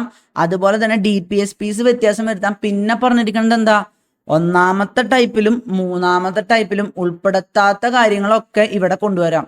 അപ്പൊ അവിടെ ഡീറ്റെയിൽ ആയിട്ട് പറഞ്ഞിട്ടില്ല, സ്പെസിഫിക് ആയിട്ട് പറഞ്ഞിട്ടില്ല.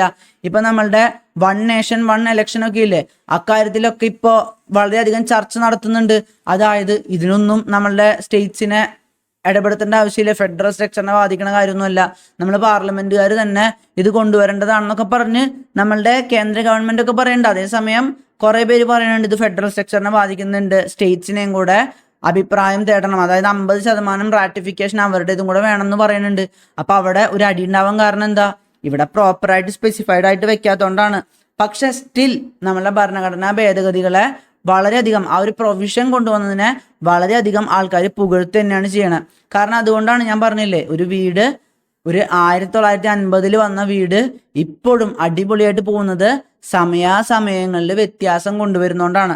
ഈ അടുത്ത് നമുക്കൊരു ഭരണഘടനാ ഭേദഗതി വന്നു. ഏതായിരുന്നു? 106ാമത്തെ ഭരണഘടനാ ഭേദഗതി. അതെന്തിനു വേണ്ടിയാണെന്ന് അറിയോ? വനിതാ സംവരണത്തിന് വേണ്ടിയിട്ട്. ആ വനിതാ സംവരണത്തിനായിട്ടുള്ള ഭരണഘടനാ ഭേദഗതി ഏതായിരുന്നു? 106 അപ്പോൾ ഈ ഒരു കാലഘട്ടത്തിൽ അന്ന് വനിതാ സംവരണം ഉണ്ടായില്ല. ഇപ്പൊ നമുക്ക് ആ ഒരു ആവശ്യം മനസ്സിലാക്കി വനിതാ സംവരണം കൊണ്ടുവരാനായിട്ട്, ഇത് ശരിക്കും നമ്മളെ വനിതാ സംവരണം വരാനായിട്ട് വേറെയും കുറെ സ്പെസിഫിക്കേഷൻസ് അവർ വെച്ചിട്ടുണ്ട്. ഇപ്പൊ ബില്ല് പാസ്സാക്കി ആക്ടായി മാറി. പക്ഷെ ഇനിയും സമയം എടുക്കും. ഡീലിമിറ്റേഷനും അടുത്ത ഇലക്ഷനൊക്കെ ആകുമ്പോഴാണ് ഈ ഒരു വനിതാ സംവരണം കൊണ്ടുവരുകയൊക്കെ ഉള്ളൂ. പക്ഷെ സ്റ്റിൽ അത് പാസ്സാക്കിയല്ലോ.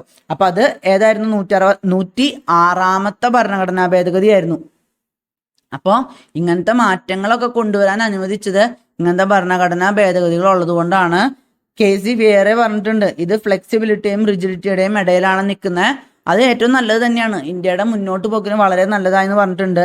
പിന്നെ നമ്മളുടെ നെഹ്റു, നമ്മളുടെ ആദ്യത്തെ പ്രധാനമന്ത്രിയായ നെഹ്റു തന്നെ പറഞ്ഞിട്ടുണ്ട്, ഒരിക്കലും ഭരണഘടനാ ഭേദഗതി എന്നുള്ളത് റിജിഡ് ആക്കാൻ പറ്റില്ല. കാരണം നമ്മൾ തന്നെ കണ്ടില്ലേ, കാലം മാറും തോറും വ്യത്യാസങ്ങൾ വരുത്തണം, വരുത്തിയേ തീരൂ.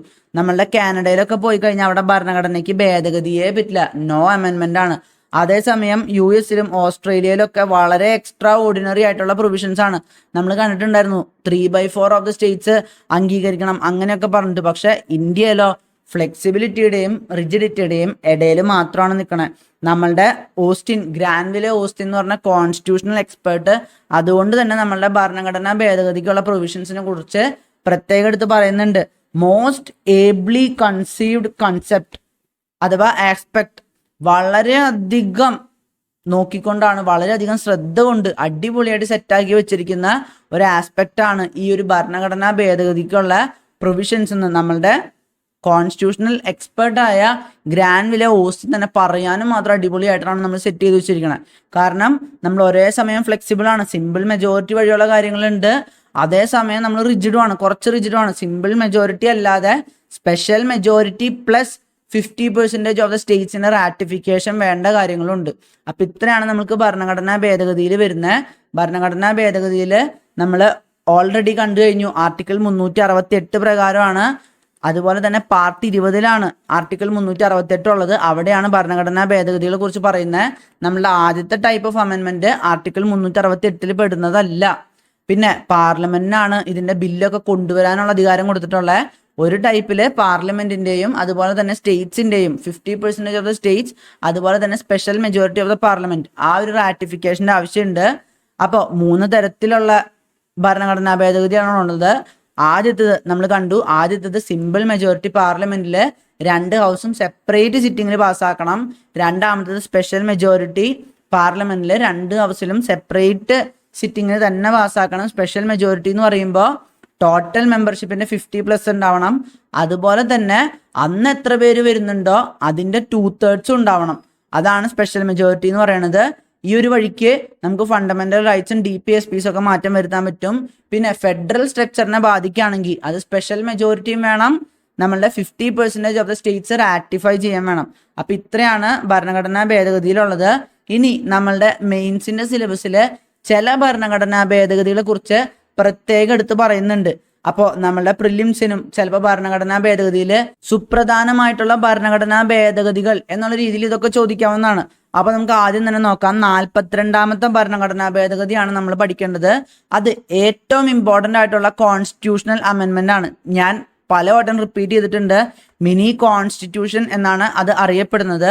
ഇന്ദിരാഗാന്ധിയുടെ സമയത്താണ് വന്നത്. അടിയന്തരാവസ്ഥ ഇവിടെ നിലവിൽ നിൽക്കുന്ന സമയത്ത് തന്നെ 1976 ഈ ഒരു 42ാമത്തെ അമെൻമെന്റ് വരുന്നത്. അതിൽ നമുക്ക് കാണാൻ കഴിയും നമ്മളെ പ്രിയാമ്പിളിൽ മാറ്റം വരുത്തി. ഈ സോഷ്യലിസ്റ്റ്, സെക്യുലർ എന്നീ കാര്യങ്ങളൊക്കെ ആഡ് ചെയ്തു.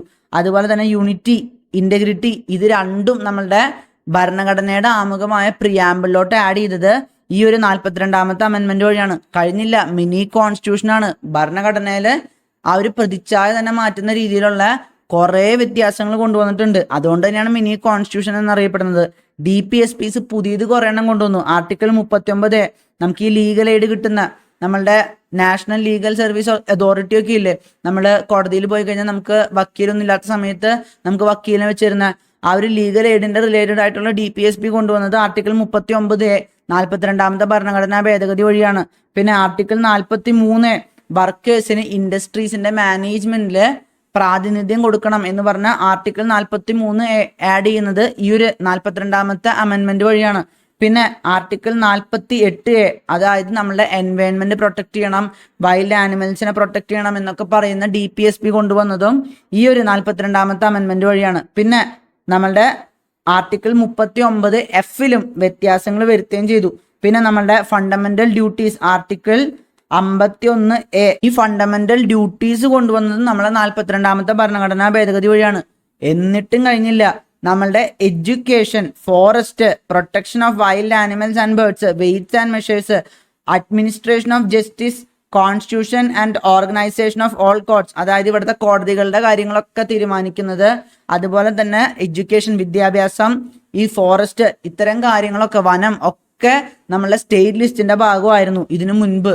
ഇതിനെ ഈ ഒരു 42ാമത്തെ അമെൻമെന്റോട് കൂടെ കൺകറന്റ് ലിസ്റ്റിലോട്ട് ഇട്ടു. ഇപ്പോൾ സ്റ്റേറ്റിനും നമ്മളെ സെന്ററിനും ഈ ഒരു കാര്യത്തിൽ തീരുമാനങ്ങൾ കൊണ്ടുവരാൻ പറ്റും, നിയമങ്ങൾ കൊണ്ടുവരാൻ പറ്റും. ആദ്യം സ്റ്റേറ്റിന്റെ മാത്രം കാര്യമായിരുന്നു. ഇനി വേറൊരു കാര്യം കൂടെ ഉണ്ടായി. നമ്മളുടെ പ്രസിഡന്റ് ക്യാബിനറ്റിന്റെ അഡ്വൈസ് അംഗീകരിച്ചേ പറ്റൂ, അത് കേട്ടേ പറ്റൂ എന്ന് ഈ ഒരു 42ാമത്തെ അമെൻമെന്റ് വഴി പ്രൊവിഷൻ കൊണ്ടുവന്നു. പിന്നെ നമ്മളുടെ സെന്ററിന്, അതായത് കേന്ദ്രത്തിൻ്റെതായിട്ടുള്ള ഫോഴ്സസ്, ഇപ്പൊ നമ്മളുടെ സംസ്ഥാനങ്ങളിൽ എന്തെങ്കിലും പ്രശ്നം നടക്കുകയാണെങ്കിൽ അവിടെ ഫോഴ്സസ് കൊണ്ടുവരാൻ പറ്റും. നമ്മൾ കേട്ടിട്ടില്ലേ, കേന്ദ്രത്തിൻ്റെതായിട്ടുള്ള എന്തെങ്കിലും ഫോഴ്സ് കൊണ്ടുവന്നു. ഇപ്പൊ നമ്മുടെ സെൻട്രൽ ആംഡ് പോലീസ് ഫോഴ്സസ് ഒക്കെ ഉണ്ട്. അവരൊക്കെ ചില സമയത്ത് നമ്മുടെ സംസ്ഥാനങ്ങളിൽ എന്തെങ്കിലും പ്രശ്നമൊക്കെ ഉണ്ടാകുമ്പോൾ അവിടെ കൊണ്ടുവന്ന് ഡിപ്ലോയ് ചെയ്യാറുണ്ട്. അപ്പൊ നമ്മൾ വിചാരിക്കും നമുക്ക് നമ്മുടെ സംസ്ഥാനത്തിന്റെ സ്വന്തം പോലീസ് ഇല്ലേ, ഇവരെന്തിനാ കൊണ്ടുവരണേ? ആ ഒരു രീതിയിൽ നമ്മളെ സെന്ററിന്റെ ഫോഴ്സസ് കൊണ്ടുവരാനായിട്ടുള്ള അധികാരം കൊടുത്തത് ഈ 42ാമത്തെ അമെൻമെന്റ് വഴിയാണ്. കാരണം പലപ്പോഴും സെന്ററിൻ്റെതായിട്ടുള്ള ഫോഴ്സസ് വരേണ്ട ആവശ്യം വരും. ഇപ്പൊ മണിപ്പൂരിലൊക്കെ പ്രശ്നം നടക്കുമ്പോൾ നമ്മളെ കേന്ദ്രത്തിൻ്റെതായിട്ടുള്ള ഫോഴ്സസ് അവിടെ പോകുന്നുണ്ട്, പട്ടാളത്തിന് പുറമേട്ടോ. പിന്നെ ഇവിടുത്തെ ക്യോറത്തിന്റെ കാര്യം അബോളിഷ് ചെയ്തു. ഇവിടെ നമ്മൾ കാണേണ്ട വേറൊരു കാര്യം എന്താന്ന് വെച്ച് കഴിഞ്ഞാൽ, ഇവിടെ കൊണ്ടുവന്ന മാറ്റങ്ങൾ പലതും 44ാമത്തെ ഭരണഘടനാ ഭേദഗതി ഇനി വരും, അവിടെ അത് ഇല്ലാതാക്കുന്നുണ്ട്. അപ്പൊ ക്യോറം അബോളിഷ് ചെയ്തത് ഇപ്പൊ ക്യോറം ആവശ്യം തന്നെയാണ്. ക്യോറം അങ്ങനെ എടുത്തു പോയിരുന്നില്ല അന്ന് അവര് പറഞ്ഞു. പക്ഷെ പിന്നീടുള്ള ഭരണഘടനാ ഭേദഗതികളിൽ അതിൽ മാറ്റം കൊണ്ടുവന്നു. പിന്നെ ഇന്ദിരാഗാന്ധി 6 വർഷത്തേക്ക് നീട്ടാൻ ശ്രമിച്ചു നമ്മളെ ലോക്സഭയുടെയും അതുപോലെ തന്നെ നിയമസഭകളുടെയും ഒക്കെ കാലാവധി. അത് നമ്മളെ 44ാമത്തെ അമെൻമെന്റിൽ വ്യത്യാസം വരും നമ്മൾ കാണും. പിന്നെ എമർജൻസി, ഈ പ്രസിഡൻസ് റൂള് 6 മാസത്തേക്ക് എന്നുള്ളത് 1 വർഷത്തേക്ക് ആക്കി മാറ്റാനൊക്കെ ശ്രമിച്ചു. അപ്പോൾ കൂടുതൽ നിങ്ങൾ കാണേണ്ടത് ഒരു അടിയന്തരാവസ്ഥനെ ഹെൽപ്പ് ചെയ്യുന്ന, ഒരു കാലാവധിയൊക്കെ കൂട്ടുന്ന, പിന്നെ കുറെ അധികം വ്യത്യാസങ്ങൾ കൊണ്ടുവന്ന ഒരു ഭരണഘടനാ ഭേദഗതി ആയിട്ടാണ് 42ാമത്തെ അമെൻമെന്റ് കാണുന്നത്.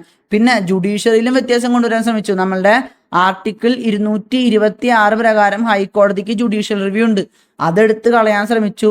പിന്നെ ഓൾ ഇന്ത്യ ജുഡീഷ്യൽ സർവീസ് കൊണ്ടുവരാൻ ശ്രമിച്ചു, അഡ്മിനിസ്ട്രേറ്റീവ് ട്രിബ്യൂണൽസ് കൊണ്ടുവരാൻ ശ്രമിച്ചു. പിന്നെ നമ്മളെ ഫണ്ടമെന്റൽ റൈറ്റ്സ് സസ്പെൻഡ് ചെയ്യുന്നതിനെ കുറിച്ചും കുറെ പ്രൊവിഷൻസ് അവർ കൊടുത്തു. ആർട്ടിക്കിൾ 358 പ്രകാരം ഒരു എക്സ്റ്റേണൽ അഗ്രഷൻ ഉണ്ടായ, അതായത് പുറത്തുനിന്ന് ഒരു യുദ്ധം ഉണ്ടായി കഴിഞ്ഞാൽ ആർട്ടിക്കിൾ 19, അതായത് നമ്മളെ right to freedom of speech and expression, നമുക്ക് എന്തും പറയാം, അങ്ങനത്തെ കാര്യങ്ങളൊക്കെ ഇല്ലേ, നമ്മളെ ആശയങ്ങള് പുറത്തോട്ട് കൊണ്ടുവരാനുള്ള ആ ഒരു ആർട്ടിക്കിൾ 19 വരെ സസ്പെൻഡ് ചെയ്യാൻ പറ്റും എന്നുള്ള ആ ഒരു പ്രൊവിഷനൊക്കെ കൊണ്ടുവന്നത് ഈ 42ാമത്തെ അമെൻമെന്റ് വഴിയാണ്. ഇനി നമ്മൾ കാണാൻ പോകുന്നത് 44ാമത്തെ അമെൻമെന്റ് ആണ്. അതിന് തൊട്ട് മുൻപ് നമുക്ക് ജസ്റ്റ് ഒന്ന് നോക്കാം. പ്രിയാമ്പിളിൽ വ്യത്യാസം കൊണ്ടുവന്നു, ഓർത്ത് വയ്ക്കുക. DPSPs പുതിയത് കൊണ്ടുവന്നു, ഫണ്ടമെന്റൽ ഡ്യൂട്ടീസ് കൊണ്ടുവന്നു, സ്റ്റേറ്റ് ലിസ്റ്റിലുണ്ടായിരുന്ന education, forest, protection of wild animals and birds, weights and measures, administration of justice പോലുള്ള കാര്യങ്ങളൊക്കെ കൺകറന്റ് ലിസ്റ്റിലോട്ട് മാറ്റി. പിന്നെ പ്രസിഡന്റ് ക്യാബിനറ്റിന്റെ അഡ്വൈസ് കേട്ടേ പറ്റൂ. കേന്ദ്രത്തിൻ്റെതായിട്ടുള്ള ഫോഴ്സുകൾ നമ്മുടെ സംസ്ഥാനത്ത് എന്തെങ്കിലും പ്രശ്നങ്ങൾ സോൾവ് ചെയ്യാനായിട്ട് ഡിപ്ലോയ് ചെയ്യാൻ പറ്റും. ക്യോറം എടുത്ത് കളയാൻ ശ്രമിച്ചു എന്നേ നമുക്ക് പറയാൻ പറ്റുള്ളൂ. കാരണം ഇങ്ങനെ ഒരു ഭരണഘടനാ ഭേദഗതി കൊണ്ടുവന്നെങ്കിലും അതിൽ വ്യത്യാസങ്ങൾ 44ാമത്തെ ഭേദഗതിയിൽ തന്നെ കൊണ്ടുവരുന്നുണ്ട്. അതായത് അടുത്ത പാർട്ടി വന്നപ്പോൾ വ്യത്യാസം വരുത്തി. പിന്നെ ലോകസഭയുടെയും സംസ്ഥാനങ്ങളുടെയും ഒക്കെ കാലാവധി 6 വർഷമാക്കാൻ ശ്രമിച്ചു. അപ്പൊ ഇവിടെ ഒരു ആകത്തുക നിങ്ങൾ മനസ്സിലാക്കി വെക്കുക. ഇനി അടുത്തതായിട്ട് വരുന്നത് 44ാമത്തെ അമെൻമെന്റ് ആണ്. 44ാമത്തെ അമെൻമെന്റ് എന്ന് പറയുമ്പോൾ നമ്മളുടെ ഇന്ദിരാഗാന്ധിയുടെ ഭരണം നഷ്ടപ്പെട്ട് ജനതാ പാർട്ടി വന്നപ്പോൾ ഈ ഇന്ദിരാഗാന്ധി 42ാമത്തെ അമെൻമെന്റ് വഴി കുറേ വ്യത്യാസങ്ങൾ ഉണ്ടെന്നില്ലേ. അതില് കുഴപ്പമില്ലാത്ത കാര്യങ്ങളൊക്കെ അതുപോലെ തന്നെ വെച്ചു. പക്ഷെ ചില കാര്യങ്ങൾ ഇപ്പോൾ ലോകസഭയുടെയും നിയമസഭയുടെയും കാലാവധി 6 വർഷം ആക്കാൻ ശ്രമിച്ചില്ലേ, ഇപ്പോഴും 5 വർഷം തന്നെയല്ലേ. 5 വർഷമായിട്ട് നിലനിൽക്കുന്ന എന്താ 44ാമത്തെ അമെൻമെന്റിൽ അതിൽ വ്യത്യാസം വരുത്തി. അപ്പോൾ 44ാമത്തെ അമെൻമെന്റിൽ പ്രത്യേകമായിട്ട് നമ്മൾ ഓർത്തിരിക്കേണ്ട വ്യത്യാസങ്ങൾ എന്തൊക്കെയാണെന്ന് നമുക്ക് നോക്കാം. ആദ്യം തന്നെ റൈറ്റ് ടു പ്രോപ്പർട്ടി. ഈ അമെൻമെന്റുകൾ നിങ്ങൾ നോക്കുമ്പോൾ ഈ 42, 44 മാത്രമാണ് വളരെ ഡീറ്റെയിൽ ആയിട്ട് കുറെ അധികം പഠിക്കാനുള്ളത്. അടുത്ത അമെൻമെന്റ്സ് ഒക്കെ വളരെ എളുപ്പത്തിൽ തീരും. അപ്പൊ 44ാമത്തെ അമെൻമെന്റ് പ്രകാരം റൈറ്റ് ടു പ്രോപ്പർട്ടി, നമ്മളുടെ ആർട്ടിക്കിൾ 31 ഉണ്ടായിരുന്ന റൈറ്റ് ടു പ്രോപ്പർട്ടി എടുത്തു കളഞ്ഞു. പിന്നെ അതിനെ ഒരു വെറും ലീഗൽ റൈറ്റ് ആയിട്ട് നമ്മളെ കോൺസ്റ്റിറ്റ്യൂഷന്റെ തന്നെ ഭാഗമായ ആർട്ടിക്കിൾ 300 വെറും ലീഗൽ റൈറ്റ് ആയിട്ട് മാറ്റി. ഫണ്ടമെന്റൽ റൈറ്റ്സ് എപ്പോഴും മുകളിലാണ് അല്ലേ. ഒരു തീരുമാനമൊക്കെ എടുക്കുമ്പോൾ ഭയങ്കര പ്രശ്നമാവും, നമുക്ക് നേരെ പോയി കോടതിയിൽ കേസൊക്കെ കൊടുക്കാനൊക്കെ പറ്റും ഫണ്ടമെന്റൽ റൈറ്റ് എടുത്ത് കളഞ്ഞു കഴിഞ്ഞാൽ. പക്ഷെ ഇപ്പൊ റൈറ്റ് ടു പ്രോപ്പർട്ടി ഒരു ഫണ്ടമെന്റൽ റൈറ്റ് അല്ല, വെറും ഒരു ലീഗൽ റൈറ്റ് മാത്രമാണ്. പിന്നെ അടിയന്തരാവസ്ഥയുടെ കാലമാണെങ്കിൽ പോലും ആർട്ടിക്കിൾ 21 ഇപ്പൊ ഫണ്ടമെന്റൽ റൈറ്റ്സിന്റെ ഈ കോൺസ്റ്റിറ്റ്യൂഷണൽ റെമഡീസ്, അതായത് നമുക്ക് എന്താ കോടതിയിൽ കേസ് കൊടുക്കാൻ പറ്റുന്ന കാര്യമില്ലേ, അത് സാധാരണ അടിയന്തരാവസ്ഥയുടെ കാലത്ത് സസ്പെൻഡ് ചെയ്യാറുണ്ട്. പക്ഷെ നമ്മളെ റൈറ്റ് ടു ലൈഫിന്റെ കാര്യത്തിലുള്ളത് സസ്പെൻഡ് ചെയ്യില്ല. ആ ഒരു സമയമാണെങ്കിൽ നമുക്ക് കോടതിയിൽ കൊണ്ടുപോയി കേസ് കൊടുക്കാൻ പറ്റും. ഇവിടെ നിങ്ങൾ ഡീറ്റെയിൽ ആയിട്ട് പഠിക്കേണ്ട ആവശ്യമൊന്നുമില്ല. 42ാമത്തെ അമെൻമെന്റില് പ്രിയാമ്പിൾ പോലുള്ള കാര്യങ്ങളൊക്കെ മാറ്റിയതിനെ കുറിച്ച് ഏറ്റവും ഇമ്പോർട്ടൻ്റ് ആയിട്ടുള്ള കാര്യങ്ങൾ അറിയാം. പിന്നെ 44ാമത്തെ അമെൻമെന്റിൽ അതിൽ കുറച്ച് വ്യത്യാസങ്ങൾ വരുത്തി. ഏറ്റവും പ്രധാനപ്പെട്ടതായിട്ട് നമ്മൾ റൈറ്റ് ടു പ്രോപ്പർട്ടി എടുത്തു കളഞ്ഞു എന്നുള്ളത് മനസ്സിലാക്കി വെക്കുക. പിന്നെ എക്സ്റ്റേണൽ അഗ്രഷന്റെ സമയത്തും ആംഡ് റെബലിയന്റെ സമയത്തും മാത്രമേ ഈ ഒരു അടിയന്തരാവസ്ഥ കൊണ്ടുവരാൻ പറ്റുള്ളൂ എന്ന് പറഞ്ഞു. നേരത്തെ എന്ന് വെച്ച് കഴിഞ്ഞാൽ ഇന്റേണൽ ഡിസ്റ്റർബൻസ് ഉണ്ടായാൽ മാത്രം മതി, അതായത് അകത്തൊരു അടി ഉണ്ടായാൽ മാത്രം നമുക്ക് അടിയന്തരാവസ്ഥ കൊണ്ടുവരാം. പക്ഷെ ഇപ്പൊ എന്ന് വെച്ച് കഴിഞ്ഞാൽ ആംഡ് റെബലിയൻ ഉണ്ടാവണം, അവര് ആയുധം എഴുതിക്കൊണ്ട് അവിടെ ഒരു പ്രതിഷേധം നടത്തി കഴിഞ്ഞാൽ മാത്രമേ നമുക്ക് ഇപ്പോ ഭരണഘടന പ്രകാരം നമുക്കൊരു അടിയന്തരാവസ്ഥ കൊണ്ടുവരാൻ പറ്റുള്ളൂ. അപ്പോൾ ഇന്ദിരാഗാന്ധിയുടെ സമയത്ത് അടിയന്തരാവസ്ഥ എളുപ്പമായിട്ട് കൊണ്ടുവരാൻ ശ്രമിച്ചു. എളുപ്പമായിട്ട് കൊണ്ടുവരാനുള്ള ഭരണഘടനാ ഭേദഗതി കൊണ്ടുവന്നു 42ാമത്തെ അമെൻമെന്റില്. പക്ഷെ 44ാമത്തെ അമെൻമെന്റ് വന്നപ്പോഴോ അതൊക്കെ ഇല്ലാതാക്കി. അതായത് കൂടുതൽ ബുദ്ധിമുട്ടാക്കി അടിയന്തരാവസ്ഥ കൊണ്ടുവരാന്നുള്ളത്. എക്സ്റ്റേണൽ അഗ്രഷൻ അന്നുണ്ട് ഇന്നുണ്ട്. അന്ന് ഇന്റേണൽ ഡിസ്റ്റർബൻസ് മാത്രമേ ഉണ്ടായിരുന്നുള്ളൂ. ഇപ്പോൾ ആംഡ് റിബല്യന്റെ കാര്യത്തിലും നമുക്ക് അടിയന്തരാവസ്ഥ കൊണ്ടുവരാം. പിന്നെ നമ്മളുടെ പാർലമെന്റ് റിട്ടേൺ അഡ്വൈസ്, നമ്മളുടെ ക്യാബിനറ്റിന്റെ റിട്ടേൺ അഡ്വൈസ് ഉണ്ടെങ്കിൽ പ്രസിഡന്റിന് അടിയന്തരാവസ്ഥ കൊണ്ടുവരാൻ പറ്റുള്ളൂ. പാർലമെന്റ് അല്ല, നമ്മളെ ക്യാബിനറ്റ്. ഇപ്പൊ ഇന്ദിരാഗാന്ധിയുടെ സമയത്ത് ഏറ്റവും കൂടുതൽ പ്രശ്നം ഉണ്ടായിരുന്നത് എന്താണെന്ന് വെച്ച് കഴിഞ്ഞാൽ ഇന്ദിരാഗാന്ധിയുടെ ഒരു ഏകാധിപത്യമായിരുന്നു. അപ്പൊ ഇന്ദിരാഗാന്ധി നേരെ പ്രസിഡന്റിനോട് പറഞ്ഞ് അടിയന്തരാവസ്ഥ കൊണ്ടുവരുന്ന സാഹചര്യമൊക്കെ ഉണ്ടായിരുന്നു. അപ്പൊ പ്രത്യേകം അവിടെ എടുത്ത് പറഞ്ഞിട്ടില്ലേ, ക്യാബിനറ്റിന്റെ അഡ്വൈസ് പ്രസിഡന്റ് അംഗീകരിച്ചേ പറ്റൂന്ന്. അപ്പോൾ ഇത് ക്യാബിനറ്റിന്റെ അഡ്വൈസ് തന്നെയാണെന്നുള്ള ആ ഒരു പൂർണ്ണമായിട്ടുള്ള ബോധ്യം ഉണ്ടാവണ്ടേ. അതിനായിട്ട് റിട്ടേൺ ആയിട്ട് അവർ അഡ്വൈസ് കൊടുക്കണം എന്നൊരു പ്രൊവിഷൻ കൂടെ നമ്മളെ 44ാമത്തെ അമെൻമെന്റ് വഴി വെച്ചു. അപ്പോൾ ഇന്ദിരാഗാന്ധിയുടെ സമയത്ത് 42ാമത്തെ അമെൻമെന്റ് വന്നപ്പോൾ ആ 42ാമത്തെ അമെൻമെന്റിൽ അവർ പറഞ്ഞത് പ്രസിഡന്റ് ക്യാബിനറ്റിന്റെ വാക്ക് കേട്ടേ പറ്റൂ എന്നാണെങ്കിൽ ഇവിടെ പ്രത്യേകം പറഞ്ഞു ക്യാബിനറ്റിന്റെ വാക്ക് എന്ന് പറയുമ്പോൾ പ്രധാനമന്ത്രി പറയണ വാക്കല്ല, ക്യാബിനറ്റ് പ്രോപ്പർ ആയിട്ടൊരു റിട്ടേൺ അഡ്വൈസ് കൊടുക്കണമെന്ന് നമ്മളെ 44ാമത്തെ അമെൻമെന്റിൽ പറഞ്ഞു. ഇനി അടുത്തതായിട്ട് നമ്മളുടെ എമർജൻസി വരുമല്ലോ, അതായത് അടിയന്തരാവസ്ഥ വരുമ്പോൾ 1 മാസത്തിനുള്ളിൽ 2 ഹൗസുകളും നമ്മളെ ലോക്സഭയും രാജ്യസഭയും അത് അംഗീകരിക്കണം. പിന്നെ 6 മാസത്തേക്ക് അടിയന്തരാവസ്ഥയ്ക്ക് വാലിഡിറ്റി ഉണ്ടാവുള്ളൂ. ആ ഒരു 6 മാസം കഴിഞ്ഞാൽ നമ്മളുടെ ലോക്സഭയും രാജ്യസഭയും അത് വീണ്ടും പാസ്സാക്കണം. പിന്നെ ലോക്സഭയ്ക്ക് ഒറ്റയ്ക്ക് ഇത് ഡിസപ്രൂവൽ കൊടുക്കാനും പറ്റും. ഇപ്പോൾ പ്രസിഡന്റ് ഒരു അടിയന്തരാവസ്ഥ പ്രഖ്യാപിച്ചു, അപ്പൊ നമ്മളുടെ ലോക്സഭയിൽ 10% അംഗങ്ങൾ ഒരു മീറ്റിംഗ് കൂടണമെന്ന് ആവശ്യപ്പെട്ട് അവിടെ സിമ്പിൾ മെജോറിറ്റിയിൽ പാസ്സാക്കി ആ ഒരു അടിയന്തരാവസ്ഥ വേണ്ടാന്ന് തീരുമാനിച്ചു കഴിഞ്ഞാൽ ആ ഒരു അടിയന്തരാവസ്ഥ ക്യാൻസൽ ആവുന്നതാണ്. ഇതിനെക്കുറിച്ച് ഡീറ്റെയിൽ ആയിട്ട് നമ്മൾ അടിയന്തരാവസ്ഥയെ കുറിച്ച് പഠിക്കുമ്പോൾ നമ്മൾ പഠിക്കും. പിന്നെ ആർട്ടിക്കിൾ 38 ഒരു പുതിയ DPSP കൊണ്ടുവന്നു, നമ്മളെ സോഷ്യൽ ഓർഡർ മെയിൻറ്റെയിൻ ചെയ്യുക എന്ന് പറഞ്ഞിട്ട്. അപ്പോൾ നമ്മളുടെ ഈ ഒരു 42ാമത്തെ അമെൻമെന്റിൽ കുറേ DPSPs കൊണ്ടുവന്നെങ്കിൽ ഇവിടെ ഒരൊറ്റ DPSP കൊണ്ടുവന്നു സോഷ്യൽ ഓർഡർ മെയിൻറ്റെയിൻ ചെയ്യാനായിട്ട്.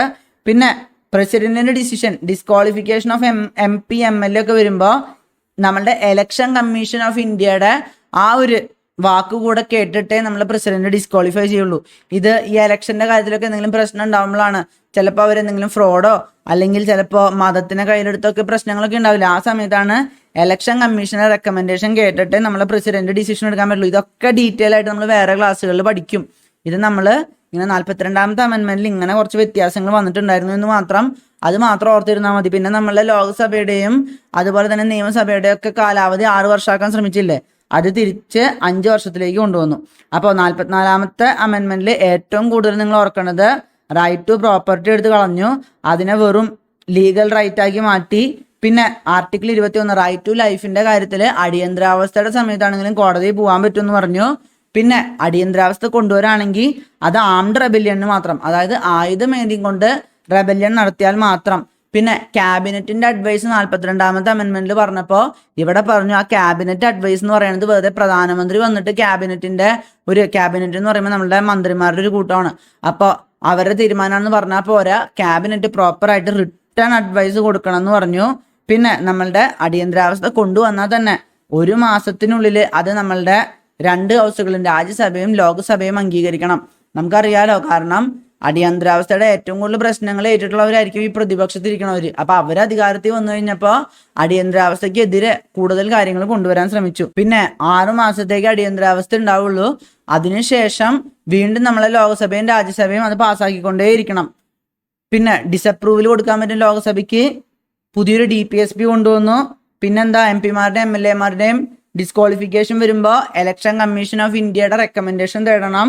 പിന്നെ നമ്മളുടെ ലോക്സഭയുടെയും നിയമസഭയുടെയും കാലാവധി 6 വർഷമാക്കാൻ ശ്രമിച്ചത് തിരിച്ച് വീണ്ടും 5 വർഷത്തിലേക്ക് കൊണ്ടുവന്നു. ഇനിയുള്ള അമെൻമെന്റ്സ് ഒക്കെ നമുക്ക് വലുതായിട്ടൊന്നും പഠിക്കാനില്ല, ജസ്റ്റ് കാര്യങ്ങൾ മാത്രം മനസ്സിലാക്കിയാൽ മതി. 52ാമത്തെ അമെൻമെന്റിലോട്ട് വരുമ്പോൾ ആന്റി ഡിഫെക്ഷൻ, നമ്മളെ കൂറുമാറ്റ ചട്ടമൊക്കെ ഇല്ലേ, കൂറുമാറ്റ നിരോധന ചട്ടം, നമ്മളെ 10ാമത്തെ ഷെഡ്യൂളൊക്കെ ആഡ് ചെയ്ത് ആ ഒരു കൂറുമാറ്റ നിരോധന ചട്ടം കൊണ്ടുവന്നത് 52ാമത്തെ അമെൻമെന്റ് വഴിയാണ്. പിന്നെ അടുത്തതായിട്ട് നമ്മളുടെ മെയിൻസ് സിലബസിൽ പറഞ്ഞിട്ടുള്ള 73ാമത്തെയും 74ാമത്തെയും അമെൻമെന്റ് ആണ്. ഈ 73ാമത്തെ അമെൻമെന്റ് വഴിയാണ് നമ്മളെ പഞ്ചായത്ത് രാജ് സിസ്റ്റം കൊണ്ടുവന്നത്. പിന്നെ 74ാമത്തെ അമെൻമെന്റ് വഴിയാണ് നമ്മൾ അർബൻ ലോക്കൽ ബോഡീസ് നമ്മൾ കൊണ്ടുവന്നത്. അതായത് നമ്മളെ മുനിസിപ്പാലിറ്റി, കോർപ്പറേഷൻ അങ്ങനത്തെ കാര്യങ്ങളൊക്കെ ഇല്ലേ, അത് ഏതൊക്കെ ആക്ടുകളൊക്കെയാണ് നമ്മൾ പഞ്ചായത്ത് രാജിനെ കുറിച്ചൊക്കെ പഠിക്കുമ്പോൾ നമ്മൾ പഠിക്കും. പിന്നെ അടുത്തതായിട്ട് 86ാമത്തെ അമെൻമെന്റ് വഴിയാണ് ആർട്ടിക്കിൾ 21A, നമ്മൾ ഫണ്ടമെന്റൽ റൈറ്റ്സ് പഠിച്ചപ്പോൾ നമ്മൾ പഠിച്ചിട്ടുണ്ടായിരുന്നു. അത് പ്രകാരം കമ്പൽസറി എഡ്യൂക്കേഷൻ 6 മുതൽ 14 വയസ്സ് വരെ. അതിൻ്റെ ഒപ്പം തന്നെ വേറൊരു കാര്യം കൂടെ കൊണ്ടുവന്നിട്ടുണ്ടായിരുന്നു. ആർട്ടിക്കിൾ 45 നമ്മളുടെ ഒരു DPSPസിന്റെ ഭാഗമായിട്ട് നമ്മൾ ഓൾറെഡി കമ്പൽസറി എഡ്യൂക്കേഷനെ കുറിച്ച് പറഞ്ഞിട്ടുണ്ടായിരുന്നു. അപ്പോൾ കമ്പൽസറി എഡ്യൂക്കേഷൻ ഒരു ഫണ്ടമെന്റൽ റൈറ്റ് ആയപ്പോൾ ഇനി ആർട്ടിക്കിൾ 45 വേണ്ടല്ലോ. അപ്പോൾ അതുകൊണ്ട് ആർട്ടിക്കിൾ 45ലോട്ട് ഒരു വ്യത്യാസം വരുത്തിയിട്ട് 6 വയസ്സ് വരെയുള്ള early childhood care article 45 add ചെയ്തു. അത് നമ്മൾ DPSPസിനെ കുറിച്ച് പഠിച്ചപ്പോൾ നമ്മൾ ഓൾറെഡി പറഞ്ഞിട്ടുള്ളതാണ്. പിന്നെ അതിനുശേഷം വന്നത് 91ാമത്തെ അമെൻമെന്റ് ആണ്. അത് പ്രകാരമാണ് നമ്മളുടെ മിനിസ്റ്റർമാരുടെ എണ്ണം 15% താഴെ ആയിരിക്കണം. നമ്മളെ ലോക്സഭയിലത്തെ ആ ഒരു ടോട്ടൽ മെമ്പേഴ്സിന്റെ 15% താഴെ ആയിരിക്കണം പ്രൈം മിനിസ്റ്ററും അവർ മിനിസ്റ്റേഴ്സ് അടങ്ങിയിട്ടുള്ള ടോട്ടൽ ഒരു കൗൺസിൽ ഓഫ് മിനിസ്റ്റേഴ്സ് ഇല്ലേ, ഇതുമാതിരി തന്നെ നിയമസഭയ്ക്കും ബാധകമാണ്. പിന്നെ നമ്മൾ ഡൽഹിയിൽ മാത്രം 10%, ഇവിടെ 15% പാടുള്ളൂ എന്ന് പ്രത്യേകം 91ാമത്തെ അമെൻമെന്റ് വഴി പറഞ്ഞു. അടുത്തത് 97ാമത്തെ അമെൻമെന്റിൽ പറഞ്ഞ നമ്മളെ കോപ്പറേറ്റീവ് സൊസൈറ്റീസിനെ കുറിച്ചാണ്. കോപ്പറേറ്റീവ് സൊസൈറ്റീസ് എന്നുള്ളത് ഫോം ചെയ്യാൻ നമ്മളുടെ ആർട്ടിക്കിൾ 19 അടിയിൽ ഒരു ഫണ്ടമെന്റൽ റൈറ്റ് ആയിട്ട് തന്നെ വന്നു. പിന്നെ കോപ്പറേറ്റീവ് സൊസൈറ്റീസ് ഫോം ചെയ്യാൻ ഹെൽപ്പ് ചെയ്യാൻ പറഞ്ഞിട്ട് നമുക്കൊരു DPSP കൊണ്ടുവന്നു. അങ്ങനെ കുറച്ച് കാര്യങ്ങളൊക്കെ നമ്മളെ 97ാമത്തെ അമെൻമെന്റ് വഴി കൊണ്ടുവന്നിട്ടുണ്ടായിരുന്നു. അപ്പോൾ കോപ്പറേറ്റീവ് സൊസൈറ്റീസ് റിലേറ്റഡ് ആയിട്ട് നമ്മളെ 97ാമത്തെ അമെൻമെന്റ് ആണുള്ളത്. ഇപ്പോൾ നമ്മൾ അസിസ്റ്റന്റ് മാനേജർ കേരള ബാങ്കിലോട്ടൊക്കെ എക്സാം വരുന്നുണ്ടല്ലോ, അപ്പോൾ അവിടെ കോപ്പറേറ്റീവ് സൊസൈറ്റീസ് കണക്ഷൻ ഉണ്ടല്ലോ, അതുകൊണ്ട് തന്നെ 97ാമത്തെ അമെൻമെന്റ് ഇമ്പോർട്ടൻ്റ് ആണ്. അതിനുശേഷം 101ാമത്തെ അമെൻമെന്റ് വഴിയാണ് GST കൊണ്ടുവന്നത്. പിന്നെ 102ാമത്തെ അമെൻമെന്റ് വഴി national commission for backward classes, നമ്മുടെ OBC-കാരില്ലേ അവർക്കൊക്കെ വേണ്ടിയിട്ട് ഒരു നാഷണൽ കമ്മീഷൻ തന്നെ കൊണ്ടുവന്നു. 103ാമത്തെ അമെൻമെന്റ് വഴിയാണ് നമ്മുടെ EWS കോട്ടയിലെ എക്കണോമിക്കൽ വീക്കർ സെക്ഷൻസ്, നമ്മളെ മുന്നോക്ക ജാതിക്കാരുടെ ഇടയിലുള്ള പിന്നോക്കക്കാരെ എന്ന് പറഞ്ഞിട്ട് ഒരു EWS സിസ്റ്റം ഇല്ലേ, അത് നമ്മൾ 103ാമത്തെ അമെൻമെന്റ് വഴിയാണ് കൊണ്ടുവന്നത്. പിന്നെ 104ാമത്തെ അമെൻമെന്റ് വഴിയാണ് നമ്മളുടെ SC/STസിന് നമ്മളുടെ പാർലമെന്റിലോട്ടും നിയമസഭയിലോട്ടൊക്കെ റിസർവേഷൻ ഇല്ലേ, ആ റിസർവേഷൻ ശരിക്കും ആ ഒരു 104ാമത്തെ അമെൻമെന്റിന്റെ ആ സമയമാകുമ്പോഴേക്കും കഴിയാറായിരിക്കായിരുന്നു. അപ്പൊ അത് 10 വർഷത്തേക്കും കൂടെ നീട്ടിക്കൊടുത്തു. ഇനിയിപ്പോൾ 2030 വരെ SC/STസിന്റെ റിസർവേഷൻ നീട്ടിയിട്ടുണ്ട്. ഇനി അത് കഴിയുമ്പോൾ ചിലപ്പോൾ വീണ്ടും നീട്ടേണ്ടി വരും, ചിലപ്പോൾ നീട്ടിയില്ലെന്നും വരാം. അപ്പോൾ ആ ഒരു കാര്യം കൊണ്ടുവന്നത് 104ാമത്തെ അമെൻമെന്റ് വഴിയാണ്. അപ്പോൾ 42 44 നമ്മൾ വളരെ ഡീറ്റെയിൽ ആയിട്ട് പഠിച്ചു. 52ാമത്തേൽ വരുന്നത് കൂറുമാറ്റ നിരോധന നിയമമാണ്. പിന്നെ 73ാമത്തേലും 74ാമത്തേലും വന്നത് നമ്മളെ പഞ്ചായത്ത് രാജ് സിസ്റ്റം, അതുപോലെ തന്നെ അർബൻ ലോക്കൽ ബോഡീസിന്റെ സിസ്റ്റമാണ്. 86ാമത്തെ അമെൻമെന്റ് വഴിയാണ് നമ്മളെ കമ്പൽസറി എഡ്യൂക്കേഷൻ ആർട്ടിക്കിൾ 21A കൊണ്ടുവന്നത്. അതുപോലെ തന്നെ ആർട്ടിക്കിൾ 45 ഏർലി ചൈൽഡ്ഹുഡ് കെയർ എന്നുള്ള ഭാഗം വന്നു നമ്മളെ കമ്പൽസറി എഡ്യൂക്കേഷന് പകരം. പിന്നെ നമ്മൾ കണ്ടു ആർട്ടിക്കിൾ 91 പ്രകാരം മിനിസ്റ്റേഴ്സിന്റെ എണ്ണം ആ ഒരു ലെജിസ്ലേച്ചറിന്റെ 15% താഴെ ആയിരിക്കണം, പ്രൈം മിനിസ്റ്റർ അടക്കം, അല്ലെങ്കിൽ ഇവിടെ നമ്മളുടെ സംസ്ഥാനങ്ങളോട്ട് വരുമ്പോൾ ചീഫ് മിനിസ്റ്റർ അടക്കം. പിന്നെ 97ാമത്തെ അമെൻമെന്റിൽ കോപ്പറേറ്റീവ് സൊസൈറ്റീസിന് റിലേറ്റഡ് ആയിട്ട് ഫണ്ടമെന്റൽ റൈറ്റും വന്നു, DPSPയും വന്നു, അതിനായിട്ടുള്ള പ്രൊവിഷൻസ് വന്നു. 101ാമത്തെ അമെൻമെന്റ് വഴിയാണ് GST കൊണ്ടുവന്നത്. 102 നമ്മളെ national commission for backward classes. 103 EWSന്റെ ആ ഒരു റിസർവേഷൻ കണക്റ്റഡ് ആയിട്ടുള്ള കാര്യങ്ങൾ. 104 പ്രകാരമാണ് നമ്മളുടെ SC/STസിന്റെ നമ്മളെ പാർലമെന്റിലോട്ടും അതുപോലെ തന്നെ നിയമസഭകളിലോട്ടുള്ള റിസർവേഷൻ നീട്ടിക്കൊടുത്തത് 10 വർഷത്തേക്ക് 2030 വരെ നീട്ടിക്കൊടുത്തു. പിന്നെ നമുക്ക് എല്ലാവർക്കും അറിയാം 106ാമത്തെ അമെൻമെന്റ് വഴിയാണ് നമ്മളെ വനിതാ സംവരണം കൊണ്ടുവന്നത്. അപ്പൊ ഇത്രയാണ് നമുക്ക് നമ്മളുടെ കോൺസ്റ്റിറ്റ്യൂഷണൽ അമെൻമെന്റ്സ് എന്ന ഒരു ഭാഗത്തിൽ പഠിക്കാനുള്ളത്. അപ്പോൾ ഇക്കാര്യങ്ങൾ നിങ്ങൾ അടിപൊളിയായിട്ട് റിവൈസ് ചെയ്യുക. മറ്റൊരു ക്ലാസ്സുമായിട്ട് കാണുന്നതുവരെ ബൈ.